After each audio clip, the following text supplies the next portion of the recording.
നമസ്തേ, പുത്തൻ പുലരിയിലേക്ക് എല്ലാ പ്രിയപ്പെട്ട പ്രേക്ഷകർക്കും സ്വാഗതം. ഞാൻ വീണ പ്രസാദ്. നമസ്തേ, എല്ലാവർക്കും സ്വാഗതം. ഞാൻ NK വിനോദ്. വീണ, ഇന്ന് നിരവധി വാർത്തകൾ ഉള്ള ദിവസമാണ്. എല്ലാ ദിവസത്തെയും പോലെ ഇന്നും നിരവധി വാർത്തകളുണ്ട്. എന്തായാലും ഒരു പുത്തൻ പുലരി ആയിരിക്കട്ടെ, ചില പുത്തൻ തീരുമാനങ്ങൾ ഉണ്ടാകട്ടെ, നല്ല തീരുമാനങ്ങൾ ഉണ്ടാകട്ടെ, ശുഭമായ വാർത്തകൾ ഉണ്ടാകട്ടെ എന്നൊക്കെ നമുക്ക് പ്രാർത്ഥിക്കാൻ കഴിയുകയുള്ളൂ. നമുക്ക് പ്രാർത്ഥനയോടെ തന്നെ തുടങ്ങാം. ആദ്യം പ്രധാന വാർത്തകൾ നോക്കാം. റഷ്യൻ യുക്രൈൻ സംഘർഷം അവസാനിപ്പിക്കാൻ കളമൊരുങ്ങുന്നു. ഡൊണാൾഡ് ട്രംപിന്റെ മധ്യസ്ഥത സ്വാഗതം ചെയ്ത വ്ളാഡിമിർ പുടിൻ. ട്രംപിന്റെ മധ്യസ്ഥതയിൽ യുദ്ധം അവസാനിപ്പിക്കാൻ തയ്യാറെന്ന് പുടിൻ.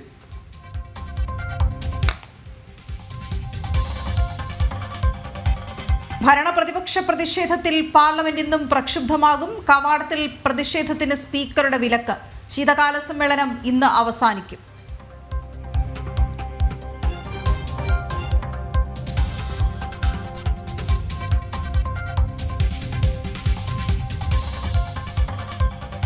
മാസപ്പടി കേസിൽ നിർണായക ചോദ്യം ചെയ്യലുകളിലേക്ക് നീങ്ങി ED. CMRL എക്സാലോജിക് ഇടപാടുകളിൽ കള്ളപ്പണം വെളുപ്പിച്ചിട്ടുണ്ടോ എന്ന് അന്വേഷണം. CMRL സുതാര്യമല്ലാത്ത ഒട്ടേറെ സാമ്പത്തിക ഇടപാടുകൾ നടത്തിയിട്ടുണ്ട് എന്നും ED.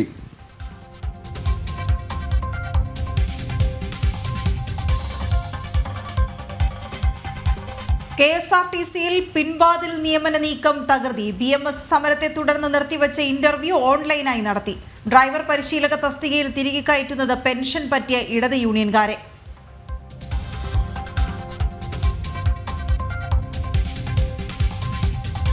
ഇന്ധനമടിക്കാനും ഇൻഷുറൻസ് എടുക്കാനും പണമില്ലാതെ മോട്ടോർ വാഹന വകുപ്പ്.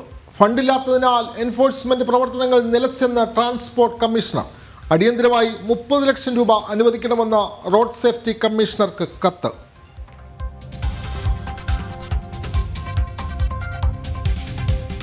കേരള രാജ്യാന്തര ചലച്ചിത്രമേളയ്ക്ക് ഇന്ന് കൊടിയിറക്കം. സമാപന സമ്മേളനം വൈകിട്ട് കനകക്കുന്നിൽ. സംവിധായിക പായൽ കബാഡിയെ ആദരിക്കും.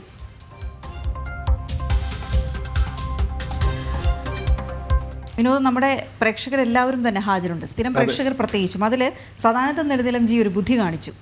ആരാണ് എന്ന് അറിയുന്നതിന് മുൻപേ എല്ലാവർക്കും നമസ്തേ ഇട്ടു.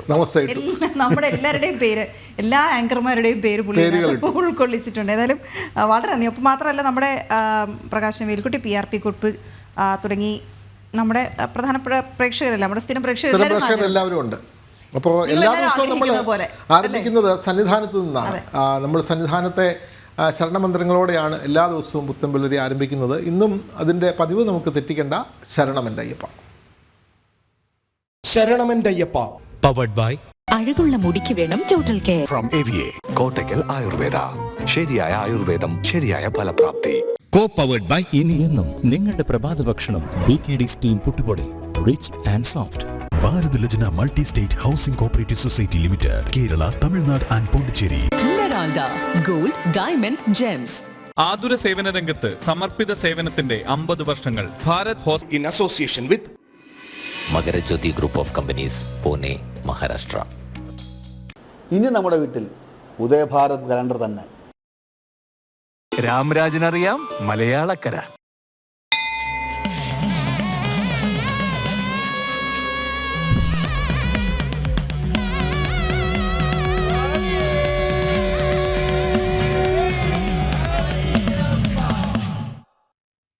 ശബരിമലയിൽ മണ്ഡലപൂജയ്ക്കുള്ള ഒരുക്കങ്ങൾ പുരോഗമിക്കുകയാണ്. വരും ദിവസങ്ങളിൽ വലിയ ഭക്തജന തിരക്കാണ് പ്രതീക്ഷിക്കുന്നത്. സ്പോട്ട് ബുക്കിങ്ങിലും ഇപ്പോൾ വലിയ വർധനയാണ് അനുഭവപ്പെടുന്നത്. അഖിൽ പാലോട്ടുമഠമാണ് ഇന്ന് നമുക്ക് സന്നിധാനത്ത് നിന്ന് ചേരുന്നത്. അഖിൽ, സ്വാമി ശരണം. വീണ്ടും ഒരിക്കൽ കൂടി സന്നിധാനത്ത് എത്തിച്ചേർന്നിരിക്കുന്നു. അപ്പോൾ മാറ്റങ്ങൾ എന്താണ് അഖിൽ? കുറച്ച് ദിവസം മനോജായിരുന്നു, മനോജിന് ശേഷം ഇപ്പോൾ അഖിൽ വരുമ്പോൾ അഖിൽ, ഇന്നത്തെ തിരക്ക് എങ്ങനെയാണ്? ഇനി മണ്ഡല പൂജ അടുക്കുകയാണ്, അപ്പോൾ അതിനുള്ള ഒരുക്കങ്ങളിലേക്ക് സന്നിധാനം കടക്കും.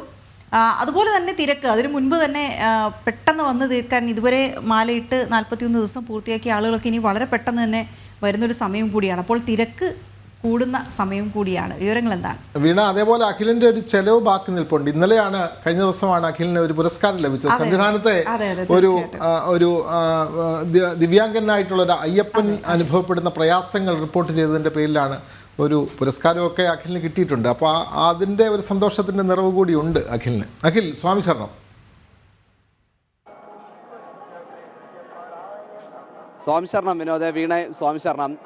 വിനോദ് ആദ്യം സൂചിപ്പിച്ചതുപോലെ തന്നെയാണ് ഇവിടേക്ക് വരാൻ വേണ്ടി ഇന്നലെ വീട്ടിൽ നിന്ന് ഇറങ്ങുന്ന സമയത്താണ് ദേവസ്വം ബോർഡിൻ്റെ തന്നെ ഒരു അയ്യപ്പ ക്ഷേത്രത്തിൻ്റെ പുരസ്കാരം എന്നിലേക്ക് എത്തുന്നത്.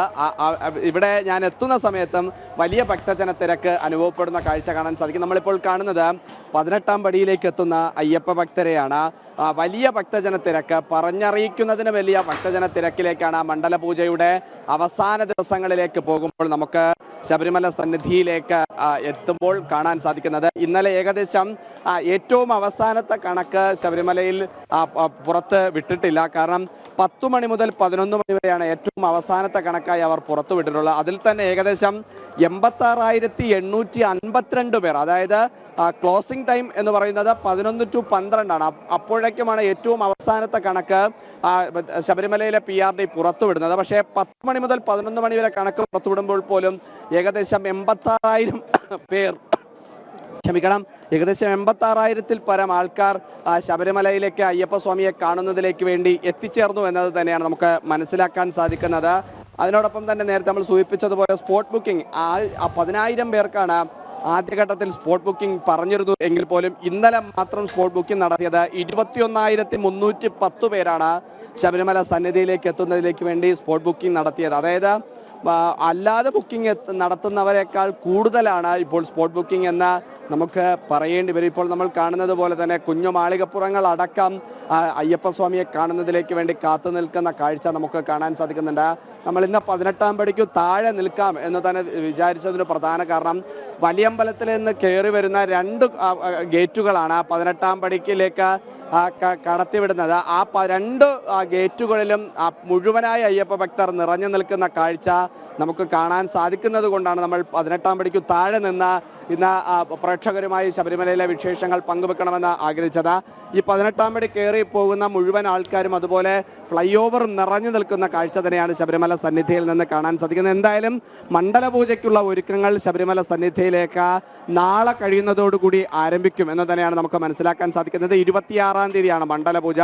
24 മുതൽ മണ്ഡലപൂജയുടെ പൂർണ്ണമായ ഒരുക്കങ്ങളിലേക്ക് എന്തായാലും സന്നിധാനത്തെ പ്രത്യേക പൂജകളടക്കമുള്ള ഇതിലേക്ക് പോകും. ആഴിപൂജയും അതുപോലെ തന്നെ അടക്കമുള്ളവയാണ് മണ്ഡലപൂജയുടെ പ്രാധാന്യമായി ഉണ്ടാവുക. എന്തായാലും ശബരിമല സന്നിധാനം ഭക്തി നിർഭരമായി മണ്ഡല പൂജയുടെ പര്യവസാനത്തിലേക്ക് പോവുകയാണ്. മണ്ഡലപൂജയ്ക്ക് ശേഷം 26-ന് നടയടയ്ക്കും. പിന്നെ 3 ദിവസത്തിനു ശേഷമാണ് 30-ാം തീയതിയാണ് മകരവിളക്കിനു വേണ്ടി ശബരിമല സന്നിധാനം വീണ്ടും തുറക്കുക. മകരവിളക്ക് മഹോത്സവമായിരിക്കും പിന്നീട് ഉണ്ടാകുന്ന 16 ദിവസങ്ങൾ. അത് മകരവിളക്കിൻ്റെ മഹോത്സവമായിരിക്കും ശബരിമല സന്നിധിയിൽ. എന്തായാലും ഈ വർഷത്തെ മണ്ഡല മകരവിളക്ക് മഹോത്സവം ഭക്തി നിർഭരമായ ഭക്തസാന്ദ്രമായ രീതിയിലാണ് ശബരിമല സന്നിധാനത്തെ കാഴ്ചകൾ നമുക്ക് കാണാൻ സാധിക്കുന്നത്. എന്തായാലും ഓരോ അയ്യപ്പ ഭക്തനും മലചവിട്ടി 18ാം പടി കയർന്ന് തത്വമസി പൊരുളായ അയ്യപ്പസ്വാമിയെ കാണുന്നതിലേക്ക് വേണ്ടി പോകുന്ന കാഴ്ച നമുക്ക് വളരെ വലിയ സന്തോഷത്തോടു കൂടി തന്നെ നമുക്ക് ഇവിടെ നിന്ന് കാണാൻ സാധിക്കുന്നു എന്നതാണ് എന്നത് തന്നെയാണ് ഏറ്റവും ഭക്തിപൂർണമായ ഒരു കാഴ്ചയെ നമുക്ക് പറയാൻ സാധിക്കുന്നത്. വീണ, തീർച്ചയായും നമ്മുടെ പ്രേക്ഷകരും ഒക്കെ അഖിലിന് അഭിനന്ദനങ്ങൾ അറിയിക്കുന്നുണ്ട്. പുരസ്കാര വാർത്ത അറിഞ്ഞിട്ട് നിരവധി ആളുകൾ സദാനന്ദൻ നെടുന്നതിലൊക്കെ അഭിനന്ദനങ്ങൾ അറിയിക്കുന്നുണ്ട്. നമുക്ക് സന്നിധാനത്തെ മറ്റൊരു വാർത്തയിലേക്ക് വരാം. കഴിഞ്ഞ ദിവസം നമ്മൾ അയോധ്യയിൽ നിന്നും ശബരിമലയിലേക്ക് കാൽനടയായി യാത്ര ചെയ്യുന്ന അയ്യപ്പന്മാരെ പരിചയപ്പെട്ടു. ഇനി പാലക്കാട്ട് നിന്നും സ്കേറ്റിംഗ് ചെയ്ത് ശബരിമലയിലേക്ക് പോകുന്ന ഒരു അയ്യപ്പനെ പരിചയപ്പെടാം. അകത്തേത്തറ സ്വദേശി മനുരാജ് എന്ന 16-കാരനാണ് സ്കേറ്റ് ചെയ്ത് ശബരിമലയിലേക്ക് യാത്ര ചെയ്യുന്നത്. അയ്യപ്പോ അയ്യപ്പോ സ്വാമിയേ സ്വാമി ശരണം അയ്യപ്പ ശരണം അയ്യപ്പ ശരണം സ്വാമി ശരണം സ്വാമിയപ്പ അയ്യപ്പ ശരണമപ്പ അയ്യപ്പ വന്ദോമപ്പ അയ്യപ്പ കാക്കണമപ്പ അയ്യപ്പ കനിയണമപ്പ അയ്യപ്പ സ്വാമിയേ അയ്യപ്പോ. സ്കേറ്റിംഗിൽ ലിംഗ ബുക്ക് ഓഫ് റെക്കോർഡ്സും ബെസ്റ്റ് ഓഫ് ഇന്ത്യൻ റെക്കോർഡും കരസ്ഥമാക്കിയതിന് പിന്നാലെയാണ് അകത്തേത്തറ സ്വദേശി മനുരാജ് തൻ്റെ കന്നി ശബരിമല യാത്രയും സ്കേറ്റിംഗിലൂടെ നടത്തുന്നത്. മന്തക്കാട് നിന്നും കെട്ട് നിറച്ചാണ് യാത്ര പുറപ്പെട്ടത്. എനിക്ക് സ്കേറ്റിംഗ് അറിയാം. ഞാൻ 1ാം ക്ലാസ് മുതൽ തന്നെ പഠിക്കുന്നതാണ്. അപ്പോൾ സ്കേറ്റിംഗിൽ പോയാൽ കൊള്ളാമെന്നുള്ള ആഗ്രഹം ഉണ്ടായിരുന്നു. അച്ഛൻ പണ്ട് മുതലേ പോകാറുള്ളതാണ്, പാദയാത്ര വഴി പോകാറുള്ളതാണ്. അപ്പോൾ എനിക്ക് സ്റ്റേഡിയമിൽ പോകാൻ ഒരു ആഗ്രഹം ഉണ്ടായിരുന്നു. അച്ഛനോട് പറഞ്ഞപ്പോൾ സമ്മതിയപ്പോൾ ഞങ്ങൾ അതിനെക്കുറിച്ചുള്ള കാര്യങ്ങൾ ചിന്തിക്കാൻ തുടങ്ങി. ഞങ്ങൾ 3 ദിവസത്തെ യാത്രയാണ് നോക്കുന്നത്. രാവിലെ തുടങ്ങിയിട്ട് വൈകിട്ട് 6 മണി വരെ. 6 മണിക്ക് ശേഷം യാത്രയൊന്നും ഉണ്ടാവില്ല. ഏതെങ്കിലും ഒരു അമ്പലത്തിൽ തങ്ങാനാണ്. 3 ദിവസം കൊണ്ട് വിവിധ ക്ഷേത്രങ്ങളിൽ സന്ദർശനം നടത്തി പമ്പയിലെത്തുകയാണ് ലക്ഷ്യം. തിയേറ്റർ ആയതുകൊണ്ട് എന്താ അങ്ങനെ പോയിക്കൂടാ? അങ്ങനെയും പോയാൽ അയ്യപ്പനെ കണ്ടുകൂടെ? അയ്യപ്പനെ അനുഗ്രഹിക്കും. എല്ലാ അനുഗ്രഹങ്ങളും ഇതിപ്പോൾ ഇവിടെ കൂടിയ എല്ലാവരുടെയും അനുഗ്രഹങ്ങൾ ഇന്നുണ്ട്. തീർച്ചയായിട്ടും അത് അങ്ങനെ തന്നെ സംഭവിക്കും. തൊട്ട് പുറയിലുണ്ടാവും. നമ്മുടെ പുറകിൽ ഒരു ഫസ്റ്റ് എയ്ഡ് ജീപ്പ് പുറകിലുണ്ട്. അതിൽ നഴ്സുണ്ട്, ഗുരുസ്വാമിയുണ്ട്.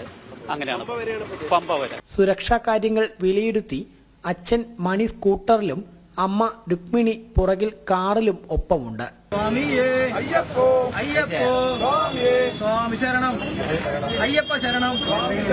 ജനം, പാലക്കാട്. എന്തായാലും മനുരാജിന്റെ യാത്ര കൊള്ളാം അല്ലേ? പമ്പയിൽ നിന്നും പക്ഷേ നടന്ന് കയറാൻ പറ്റുള്ളൂ. കുത്തനെയുള്ള കയറ്റമാണ്. സ്കേറ്റിംഗ് ഒന്നും അവിടെ നടക്കില്ല. അയ്യപ്പനെ കാണണമെങ്കിൽ നടന്ന് തന്നെ അങ്ങനെ അല്ലെങ്കിൽ നടക്കാൻ വയ്യായെങ്കിൽ നമ്മൾ ഡോളിയിൽ പോകാൻ പറ്റും. അങ്ങനെ പോകാൻ പറ്റും. നമുക്കേതായാലും ഇനി തലക്കെട്ടുകളിലെ പ്രധാനപ്പെട്ട വാർത്തകളിലേക്ക് കടക്കാം. അതിൽ ഏറ്റവും പ്രധാനം റഷ്യൻ യുക്രൈൻ സംഘർഷം അവസാനിപ്പിക്കാൻ കളമൊരുങ്ങുന്നു എന്നുള്ളതാണ്. വിഷയത്തിൽ അമേരിക്കൻ നിയുക്ത പ്രസിഡന്റ് ഡൊണാൾഡ് ട്രംപിന്റെ മധ്യസ്ഥത റഷ്യൻ പ്രസിഡന്റ് വ്ളാഡിമിർ പുടിൻ സ്വാഗതം ചെയ്തിരിക്കുന്നു. ട്രംപിന്റെ മധ്യസ്ഥതയിൽ യുക്രൈൻ യുദ്ധം അവസാനിപ്പിക്കാൻ തയ്യാറാണ് എന്നാണ് പുടിൻ വ്യക്തമാക്കിയിരിക്കുന്നത്. യുക്രൈൻ അധിനിവേശം റഷ്യയുടെ ലക്ഷ്യമായിരുന്നില്ല എന്നും വ്ളാഡിമിർ പുടിൻ വ്യക്തമാക്കുന്നുണ്ട്. ഐസൺ ജോസ് ചേരുന്നുണ്ട് വിവരങ്ങളുമായി. ഐസൺ, ഇത് 2 കാര്യങ്ങളൊന്ന് പുടിൻ പറഞ്ഞതിൽ ട്രംപിന്റെ മധ്യസ്ഥത സ്വാഗതം ചെയ്യുന്നു. അപ്പോൾ എന്താണ് റഷ്യ അതുകൊണ്ട് ഉദ്ദേശിക്കുന്നത്? മറ്റൊന്ന്, യുക്രൈൻ അധിനിവേശം അതങ്ങനെ റഷ്യയുടെ ഉദ്ദേശമായിരുന്നില്ല എന്നുകൂടിയാണ് പുടിൻ പറഞ്ഞു വയ്ക്കുന്നത്. എന്തൊക്കെ കാര്യങ്ങൾ വിശദമായി പറയുന്നു അദ്ദേഹം? തീർച്ചയായും വീണ, 2 റഷ്യൻ വിധേയത്വം പുലർത്തുന്ന 2 ടെറിട്ടറികൾ, അതായത് യുക്രൈന്റെ നിയന്ത്രണത്തിലുള്ള 2 ടെറിട്ടറികളുടെ റഷ്യൻ വിധേയത്വം പുലർത്തുന്ന ടെറിട്ടറികളുടെ അവകാശങ്ങളും അധികാരങ്ങളും സംരക്ഷിക്കുന്നത് സംബന്ധിച്ച ഒരു തർക്കമാണ് ഈ യുദ്ധത്തിലെത്തിയത് എന്നതാണ് യാഥാർത്ഥ്യം. നമുക്കറിയാവുന്നതാണ്. അത്തരത്തിൽ യൂറോപ്യൻ യൂണിയനിലും അതുപോലെ തന്നെ നാറ്റോ അംഗരാജ്യമാകുന്നതിനും വേണ്ടി യുക്രൈൻ ശ്രമം നടത്തുന്ന ഒരു പശ്ചാത്തലത്തിൽ ഈ 2, അതായത് റഷ്യൻ റൂബിളും റഷ്യൻ സംവിധാനങ്ങളും ഇപ്പോൾ നിലനിൽക്കുന്ന 2 മേഖലകൾ, 2 സംസ്ഥാനങ്ങൾ എന്ന് പറയാവുന്ന 2 ഇടങ്ങളിൽ, യുക്രൈന്റെ 2 ഇടങ്ങളിൽ ഏത് രീതിയിലാണ് അവിടെയുള്ള ഗിരിവർഗക്കാരുടെ സംരക്ഷണം സാധ്യമാകുക എന്ന് സംബന്ധിച്ചൊരു തർക്കമാണ് ഈ വലിയ യുദ്ധത്തിലേക്കെല്ലാം തന്നെ എത്തിപ്പെടുകയും ചെയ്തത്. ഈ ഒരു വിഷയത്തിൽ തീർത്തും ഒരു മധ്യസ്ഥ ശ്രമങ്ങൾക്ക് സാധ്യതയുണ്ട് എന്ന് തന്നെയാണ് നേരത്തെയും റഷ്യ വ്യക്തമാക്കിയിരുന്നത്. ഈ ഒരു പശ്ചാത്തലത്തിൽ തന്നെയാണ് ഇന്നലെ റഷ്യൻ പ്രസിഡന്റ് വ്ളാഡിമിർ പുടിൻ നടത്തിയ വാർത്താ സമ്മേളനത്തിൽ കൃത്യമായ നിലപാടുകൾ അറിയിച്ചത്. റഷ്യ ഉദ്ദേശിക്കുന്നത് യുക്രൈന്റെ അധിനിവേശമല്ല, മറിച്ച് ചില ഗിരിവർഗക്കാരുടെ അല്ലെങ്കിൽ ഇത്തരത്തിലുള്ള പ്രാചീന എത്നിക് കമ്മ്യൂണിറ്റികളുടെ എല്ലാം സുരക്ഷിതമായ ജീവിത സാഹചര്യങ്ങൾ ഉറപ്പാക്കലാണ് എന്ന് അദ്ദേഹം ഊന്നി പറയുകയും ചെയ്യുന്നു.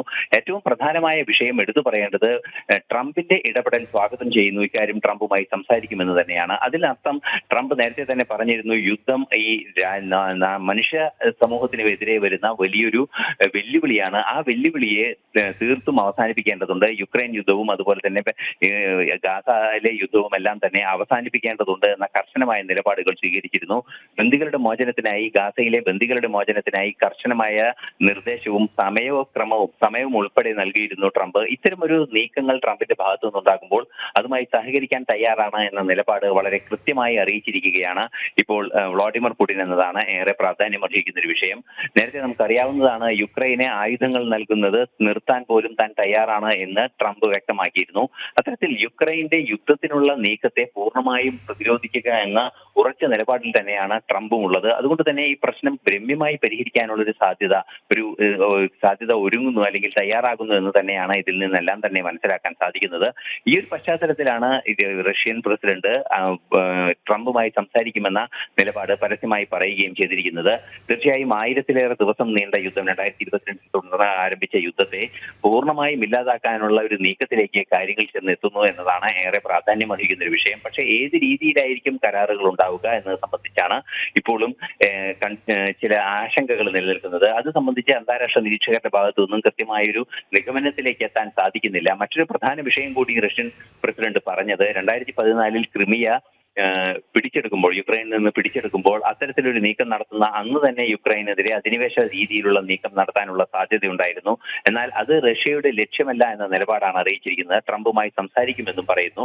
തീർച്ചയായും ഈ വിഷയത്തിൽ ട്രംപിന്റെ ഇടപെടൽ കാര്യക്ഷമമായി ഉണ്ടാവുകയും റഷ്യയുമായി സംസാരിക്കുകയും റഷ്യയ്ക്ക് അനുകൂല നിലപാടുകൾ ട്രംപ് സ്വീകരിച്ചേക്കുമെന്ന പ്രതീക്ഷയും പുടിന്റെ ഭാഗത്തു നിന്നുണ്ട് എന്നതൊരു യാഥാർത്ഥ്യം തന്നെയാണ്. മാത്രമല്ല, റഷ്യയിൽ തെരഞ്ഞെടുപ്പിന് ശേഷം അധികാരത്തിൽ വരും എന്ന് ഉറപ്പായ ആ സാഹചര്യത്തിൽ തന്നെ യുക്രൈൻ യുദ്ധത്തെ നിയന്ത്രിക്കുന്നതിനുള്ളൊരു നീക്കം ട്രംപിന്റെ ഭാഗത്തു നിന്നുണ്ടായിരുന്നു. അതിന്റെ ഏറ്റവും പ്രധാനപ്പെട്ട ഘടകമാണ് ട്രംപ് ജോ ബൈഡൻ ആയുധങ്ങൾ നൽകുന്നതിനുള്ള നീക്കങ്ങളും അത് നൽകിയ ആയുധങ്ങൾ പ്രയോഗിക്കുന്നതിനുള്ള സൗകര്യങ്ങളും ഒരുക്കുകയാണെങ്കിൽ അതെല്ലാം നിയന്ത്രിക്കുമെന്ന കൃത്യമായൊരു നിലപാടാണ് ഇപ്പോൾ ട്രംപിന്റെ ഭാഗത്ത് നിന്നുണ്ടായിരിക്കുന്നത്. തീർച്ചയായും യുദ്ധം അവസാനിക്കാനുള്ള സാധ്യത തെളിയുന്നു എന്ന് തന്നെയാണ് പുടിന്റെ വാക്കുകളിൽ നിന്നും മനസ്സിലാക്കാൻ സാധിക്കുന്നത്. ട്രംപ് അധികാരമേറ്റതിന് ശേഷം ഇത് സംബന്ധിച്ച് അന്തിമ തീരുമാനങ്ങൾ ഉണ്ടാകുമെന്നും നിരീക്ഷകർ ചൂണ്ടിക്കാണിക്കുന്നുണ്ട്. വീണ, അതെ, ട്രംപിന്റെ മധ്യസ്ഥതയിൽ എങ്ങനെയെങ്കിലും പശ്ചിമേഷ്യയിൽ സമാധാനം ഉണ്ടാവട്ടെ എന്ന് നമ്മളും ആഗ്രഹിക്കുകയാണ്, അല്ലേ? ആരെങ്കിലും മധ്യസ്ഥ വഹിക്കട്ടെ. യുദ്ധം ഒന്നിനും അവസാന വാക്കല്ലല്ലോ. അവിടെ നിന്ന് ഇങ്ങോട്ട് പോകുന്ന നമ്മുടെ എത്രയോ വിദ്യാർത്ഥികൾ, അല്ലേ, അവരുടെ പഠനം പകുതി വഴിയിൽ നിന്നു പോയതും പിന്നീട് അവർ ഒരുപാട് സ്ട്രഗിൾ ചെയ്തതും ഒക്കെ നമ്മൾ കണ്ടതുമാണ്. അപ്പോൾ എല്ലാവർക്കും പഠനം തുടരാൻ കഴിയട്ടെ, സമാധാന ജീവിതം അവർക്ക് യുക്രൈനിലുള്ളവർക്കും തുടരാൻ കഴിയട്ടെ എന്നൊക്കെ നമുക്ക് പ്രാർത്ഥിക്കാം. ഓക്കെ, ഇന്നലെ പാർലമെന്റിൽ ചില അപ്രതീക്ഷിത സംഭവങ്ങൾ അല്ലെങ്കിൽ സംഭവിക്കാൻ പാടില്ലാത്ത ചില കാര്യങ്ങൾ നടന്നു. നമുക്കറിയാം, എംപിമാർ മറ്റു ചില എംപിമാരെ തള്ളിയിടുന്നു, പരിക്കേൽപ്പിക്കുന്നു തുടങ്ങിയുള്ള രസകരമായ ചില കാര്യങ്ങളൊക്കെ. ഇവിടെ നമ്മൾ വ്യത്യസ്തരല്ല, നമ്മൾ നിയമസഭയിൽ സ്പീക്കറുടെ കസേരയൊക്കെ മറിച്ചിടുന്ന പാരമ്പര്യം നമുക്കുണ്ട്. അങ്ങനെയുള്ള ചില കലാപരിപാടികൾ നടക്കാറുണ്ട്. ഏതായാലും നമുക്ക് അതിലേക്കൊക്കെ വിശദമായി വരാം, കാരണം ശീതകാല സമ്മേളനം അവസാനിക്കാൻ പോവുകയാണല്ലോ.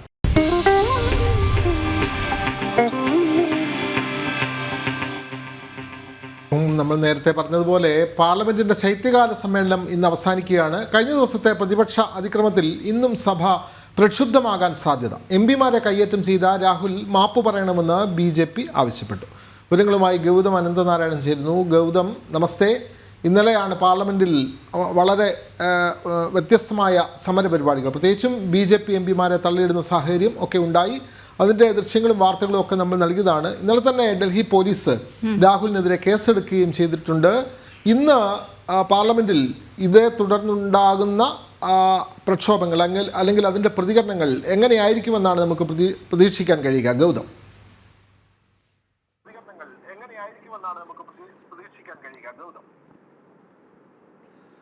വിനോദ്, വീണ, നമസ്തേ. ഇന്നിപ്പോൾ പാർലമെന്റിന്റെ ശൈത്യകാല സമ്മേളനം അവസാന ദിവസത്തിലേക്ക് കടക്കുകയാണ്. ഇന്നത്തോടുകൂടി പാർലമെന്റിന്റെ ഇരുസഭകളും പിന്നീട് ബജറ്റ് സമ്മേളനത്തിനായി പിരിയും. എന്തായാലും ഇന്ന് വലിയ തോതിൽ പ്രക്ഷുബ്ധമാകും ഇരുസഭകളും അതോടൊപ്പം തന്നെ പാർലമെന്റിന്റെ പരിസരവും എന്നതിൽ ഒരു തർക്കവുമില്ല. BJPയുടെ പ്രതിഷേധമുണ്ടാകും, ഒപ്പം ഇന്ത്യ മുന്നണിയുടെ പ്രതിഷേധവും ഉണ്ടാകും എന്ന് ഇതിനകം തന്നെ വ്യക്തമാക്കി കഴിഞ്ഞിരിക്കുന്നു. BJP എംപിമാർ രാവിലെ 10 മണിക്ക് ഗാന്ധി പ്രതിമയ്ക്ക് മുന്നിൽ ധർണ നടത്തും എന്നാണ് അറിയിച്ചിരിക്കുന്നത്. രാഹുൽ ഗാന്ധിയുടെ നേതൃത്വത്തിൽ, ലോക്സഭാ പ്രതിപക്ഷ നേതാവിന്റെ തന്നെ നേതൃത്വത്തിൽ പാർലമെന്റിന്റെ പരിസരത്ത് ഗുണ്ടായിസം കാണിച്ചു എന്നാണ് BJP ആരോപിക്കുന്നത്. ഇന്നലെ BJPയുടെ വളരെ മുതിർന്ന MP, ഒഡീഷയിൽ നിന്നുള്ള പ്രതാപ് സിംഗ് സാരംഗിക്ക് തലയ്ക്കാണ് ഗുരുതരമായി പരിക്കേറ്റത്. അദ്ദേഹത്തെ വളരെ വേഗത്തിൽ ആംബുലൻസിൽ RML ആശുപത്രിയിൽ എത്തിക്കുകയും പിന്നീട് അദ്ദേഹത്തിന് ICUയിലേക്ക് മാറ്റുകയും ഒക്കെ ചെയ്ത സാഹചര്യം നമ്മൾ ഇന്നലെ ദൃശ്യങ്ങൾ സഹിതം പ്രേക്ഷകരിലേക്ക് എത്തിച്ചതാണ്. എന്തായാലും ഭാരതത്തിന്റെ പാർലമെന്റിൽ മുൻപ് സംഭവിച്ചിട്ടില്ലാത്തതായ ചില കാര്യങ്ങളാണ് ഇന്നലെ നടന്നത് എന്ന കാര്യത്തിൽ സംശയമില്ല. അത്തരം അതിക്രമങ്ങൾക്ക് ലോക്സഭയുടെ പ്രതിപക്ഷ നേതാവ് തന്നെ നേതൃത്വം നൽകി എന്നതാണ് BJP ചൂണ്ടിക്കാണിക്കുന്ന വിഷയം. അതിനാൽ ഇത് വളരെ വേഗത്തിൽ അങ്ങനെ തണുപ്പിക്കാൻ പറ്റുന്നൊരു പ്രശ്നമല്ല എന്നതാണ് BJP എംപിമാർ ചൂണ്ടിക്കാണിക്കുന്നത്. കാരണം പ്രതിപക്ഷ നേതാവ് പിടിച്ചു തള്ളിയതിനെ തുടർന്ന് 2 എംപിമാർ ICUയിലാകുന്നു. അതും 70 വയസ്സ് പ്രായമുള്ള പ്രതാപ് സിംഗ് സാരംഗിക്ക് തലയ്ക്ക് പരിക്കേറ്റാണ് ICUയിലേക്ക് മാറ്റേണ്ടി വരുന്നത്. അതിനാൽ വളരെ ഗുരുതരമാണ് ഈ പ്രശ്നം എന്നതാണ് BJP ചൂണ്ടിക്കാണിക്കുന്നത്. ഇന്നലെ തന്നെ പാർലമെന്റ് സ്ട്രീറ്റ് പോലീസ് സ്റ്റേഷനിൽ അനുരാഗ് സിംഗ് ഠാക്കൂറും അതോടൊപ്പം ന്യൂഡൽഹി MP ബാൻസുരി സ്വരാജുമാണ് രാഹുലിനെതിരെ കേസ് നൽകിയത്. ഇതിനെ തുടർന്ന് രാഹുലിനെതിരെ ഡൽഹി പോലീസ് FIR രജിസ്റ്റർ ചെയ്തിട്ടുണ്ട്. മറുഭാഗത്തും പരാതികളും അതോടൊപ്പം തന്നെ ആരോപണങ്ങളും ഉയരുന്നുണ്ട്. രാജ്യസഭയുടെ പ്രതിപക്ഷ നേതാവും കോൺഗ്രസിന്റെ അഖിലേന്ത്യാ അധ്യക്ഷനുമായ മല്ലികാർജുൻ ഖാർഗെയോട് ഈ ധർണയ്ക്കിടയിൽ BJP എംപിമാർ മോശമായി പെരുമാറി എന്നതാണ് കോൺഗ്രസിന്റെ ആരോപണം. ഈ ആരോപണം ചൂണ്ടിക്കാണിച്ചുകൊണ്ട് കോൺഗ്രസും ഇന്നലെ പാർലമെന്റ് സ്ട്രീറ്റ് പോലീസ് സ്റ്റേഷനിൽ പരാതി നൽകിയിട്ടുണ്ട്. അങ്ങനെ മുഖാമുഖം നിലയുറപ്പിച്ചുകൊണ്ട് എംപിമാർ തമ്മിലുള്ള ഒരു സംഘർഷത്തിലേക്ക് ശൈത്യകാല സമ്മേളനത്തിന്റെ അവസാന നാളുകൾ പോയി എന്നതാണ് വളരെ ശ്രദ്ധേയമായ ഘടകം. ഈ സമ്മേളനം തുടക്കം മുതൽ തന്നെ വിവിധ വിഷയങ്ങളാൽ പ്രക്ഷുബ്ധമായിരുന്നു. പ്രതിപക്ഷവും ഭരണപക്ഷവും തമ്മിൽ ഏറ്റുമുട്ടി. ആ ഏറ്റുമുട്ടലുകളുടെയൊക്കെ ഏറ്റവും ഒടുവിൽ പിന്നീട് ഭരണഘടനയുമായി ബന്ധപ്പെട്ട ചർച്ചകൾക്ക് ഈ ശൈത്യകാല സമ്മേളനം വേദിയായി. ലോക്സഭയിലും രാജ്യസഭയിലും 2 ദിവസത്തെ ചർച്ചകൾ നടന്നു. അതിൽ കോൺഗ്രസിനാണ് ചർച്ചയുടെ അവസാനം വലിയ ക്ഷീണം സംഭവിച്ചത്. അടിയന്തരാവസ്ഥയുടെയും നെഹ്റു പരിവാറിന്റെ കുടുംബാധിപത്യത്തിന്റെയും ഒക്കെ ചരിത്രം പ്രധാനമന്ത്രിയും കേന്ദ്ര ആഭ്യന്തരമന്ത്രി അമിത്ഷായും ഇരു സഭകളിലുമായി പറഞ്ഞത് കോൺഗ്രസിന് വലിയ ക്ഷീണം ചെയ്തു. ഇതേ തുടർന്നാണ് പിന്നീട് വലിയ വാക്പോര് BJPയും കോൺഗ്രസും തമ്മിൽ അംബേദ്കറുടെ പേരിൽ തുടങ്ങിയത്. ഏറ്റവും ഒടുവിൽ അത് ഇന്നലെ നമ്മൾ കണ്ട ഏറ്റുമുട്ടലിലേക്ക് അല്ലെങ്കിൽ സംഘർഷത്തിലേക്ക് എത്തുന്ന ഒരു പശ്ചാത്തലമാണ് ഉണ്ടായത്. എന്തായാലും ഇന്നിപ്പോൾ ശൈത്യകാല സമ്മേളനം അവസാനിക്കുന്ന ഈ ദിവസം വലിയ തോതിൽ ഇരു സഭകളും പ്രക്ഷുബ്ധമാകും. ഒപ്പം സഭയ്ക്ക് പുറത്ത് രാവിലെ 10 മണിക്കാണ് BJP ഗാന്ധി പ്രതിമയ്ക്ക് മുന്നിൽ പ്രതിഷേധം നടത്തുമെന്ന് അറിയിച്ചിട്ടുള്ളത്. കോൺഗ്രസും ഇന്ത്യ സഖ്യവും പ്രതിഷേധം നടത്തുന്നുണ്ട്. കോൺഗ്രസ് എംപിമാർ വിജയ് ചൌക്കിൽ പ്രതിഷേധിക്കുമെന്നും അറിയിച്ചിട്ടുണ്ട്. വിനോദ്. അതെ, വലിയ പ്രക്ഷോഭങ്ങൾ ഇന്ന് നടക്കും. അതിൻ്റെ ഇന്നലെ ഉണ്ടായ സംഭവങ്ങളുടെ പശ്ചാത്തലത്തിൽ ഭരണപക്ഷമായ BJPയുടെ പ്രതിഷേധം ഉണ്ടാകും. പ്രതിപക്ഷ പാർട്ടികളും വേറിട്ട പ്രതിഷേധ പരിപാടികൾ നടത്താനാണ് സാധ്യത. വിവരങ്ങൾ നൽകുകയായിരുന്നു ഗൗതം അനന്തനാരായണൻ. നമുക്ക് സംസ്ഥാനത്തേക്ക് വരാം. പ്രതിഷേധം ശക്തമാകുമ്പോഴും KSRTCയിൽ പിൻവാതിൽ നിയമന നീക്കം തകൃതിയായി നടക്കുകയാണ്. DMS സമരത്തെ തുടർന്ന് ഇന്റർവ്യൂ നിർത്തിവെച്ചിരുന്നു. പക്ഷേ പിന്നീട് ആ ഇന്റർവ്യൂ ഓൺലൈനായി നടത്തി. KSRTC മാനേജ്മെൻറ്റിൻ്റെ ഒരു വഞ്ചനയും നടന്നു. ഡ്രൈവർ ട്രെയിനർ തസ്തികയിൽ തിരികെ കയറ്റുന്നത് പെൻഷൻ പറ്റിയ ഭരണകക്ഷി യൂണിയൻകാരെയാണ്. പ്രശാന്ത് ശങ്കരമംഗലത്ത് ചേരുന്ന വിവരങ്ങളുമായി. പ്രശാന്ത്, പരിഷ്കാരങ്ങൾ കൊണ്ടുവന്ന് KSRTC വല്ലാതെ കട്ടപ്പുറത്തായി നിൽക്കുന്നൊരു സാഹചര്യമാണ്, നമുക്കറിയാമത്. അതുകൊണ്ട് തന്നെ ചില ക്രമക്കേടുകൾ കാണുമ്പോൾ അത് ചൂണ്ടിക്കാണിക്കുകയും സമരരംഗത്തേക്ക് വരികയും പ്രതിഷേധിക്കുകയും ഒക്കെ ചെയ്യുന്നു. പക്ഷേ അതൊക്കെയും മുൻവശത്ത് ഗേറ്റിന് മുന്നിൽ നടക്കുമ്പോൾ പിൻവാതിലിലൂടെ ഇഷ്ടക്കാരെ തിരികെ കയറ്റുന്നത് തുടരുകയാണ്. വീണ്ടും KSRTCയുടെ പോക്ക് ഇത് എങ്ങോട്ടാണ് എന്നുള്ളത് വീണ്ടും ആശങ്ക ഉണ്ടാക്കുന്നതാണ്. പ്രശാന്ത്.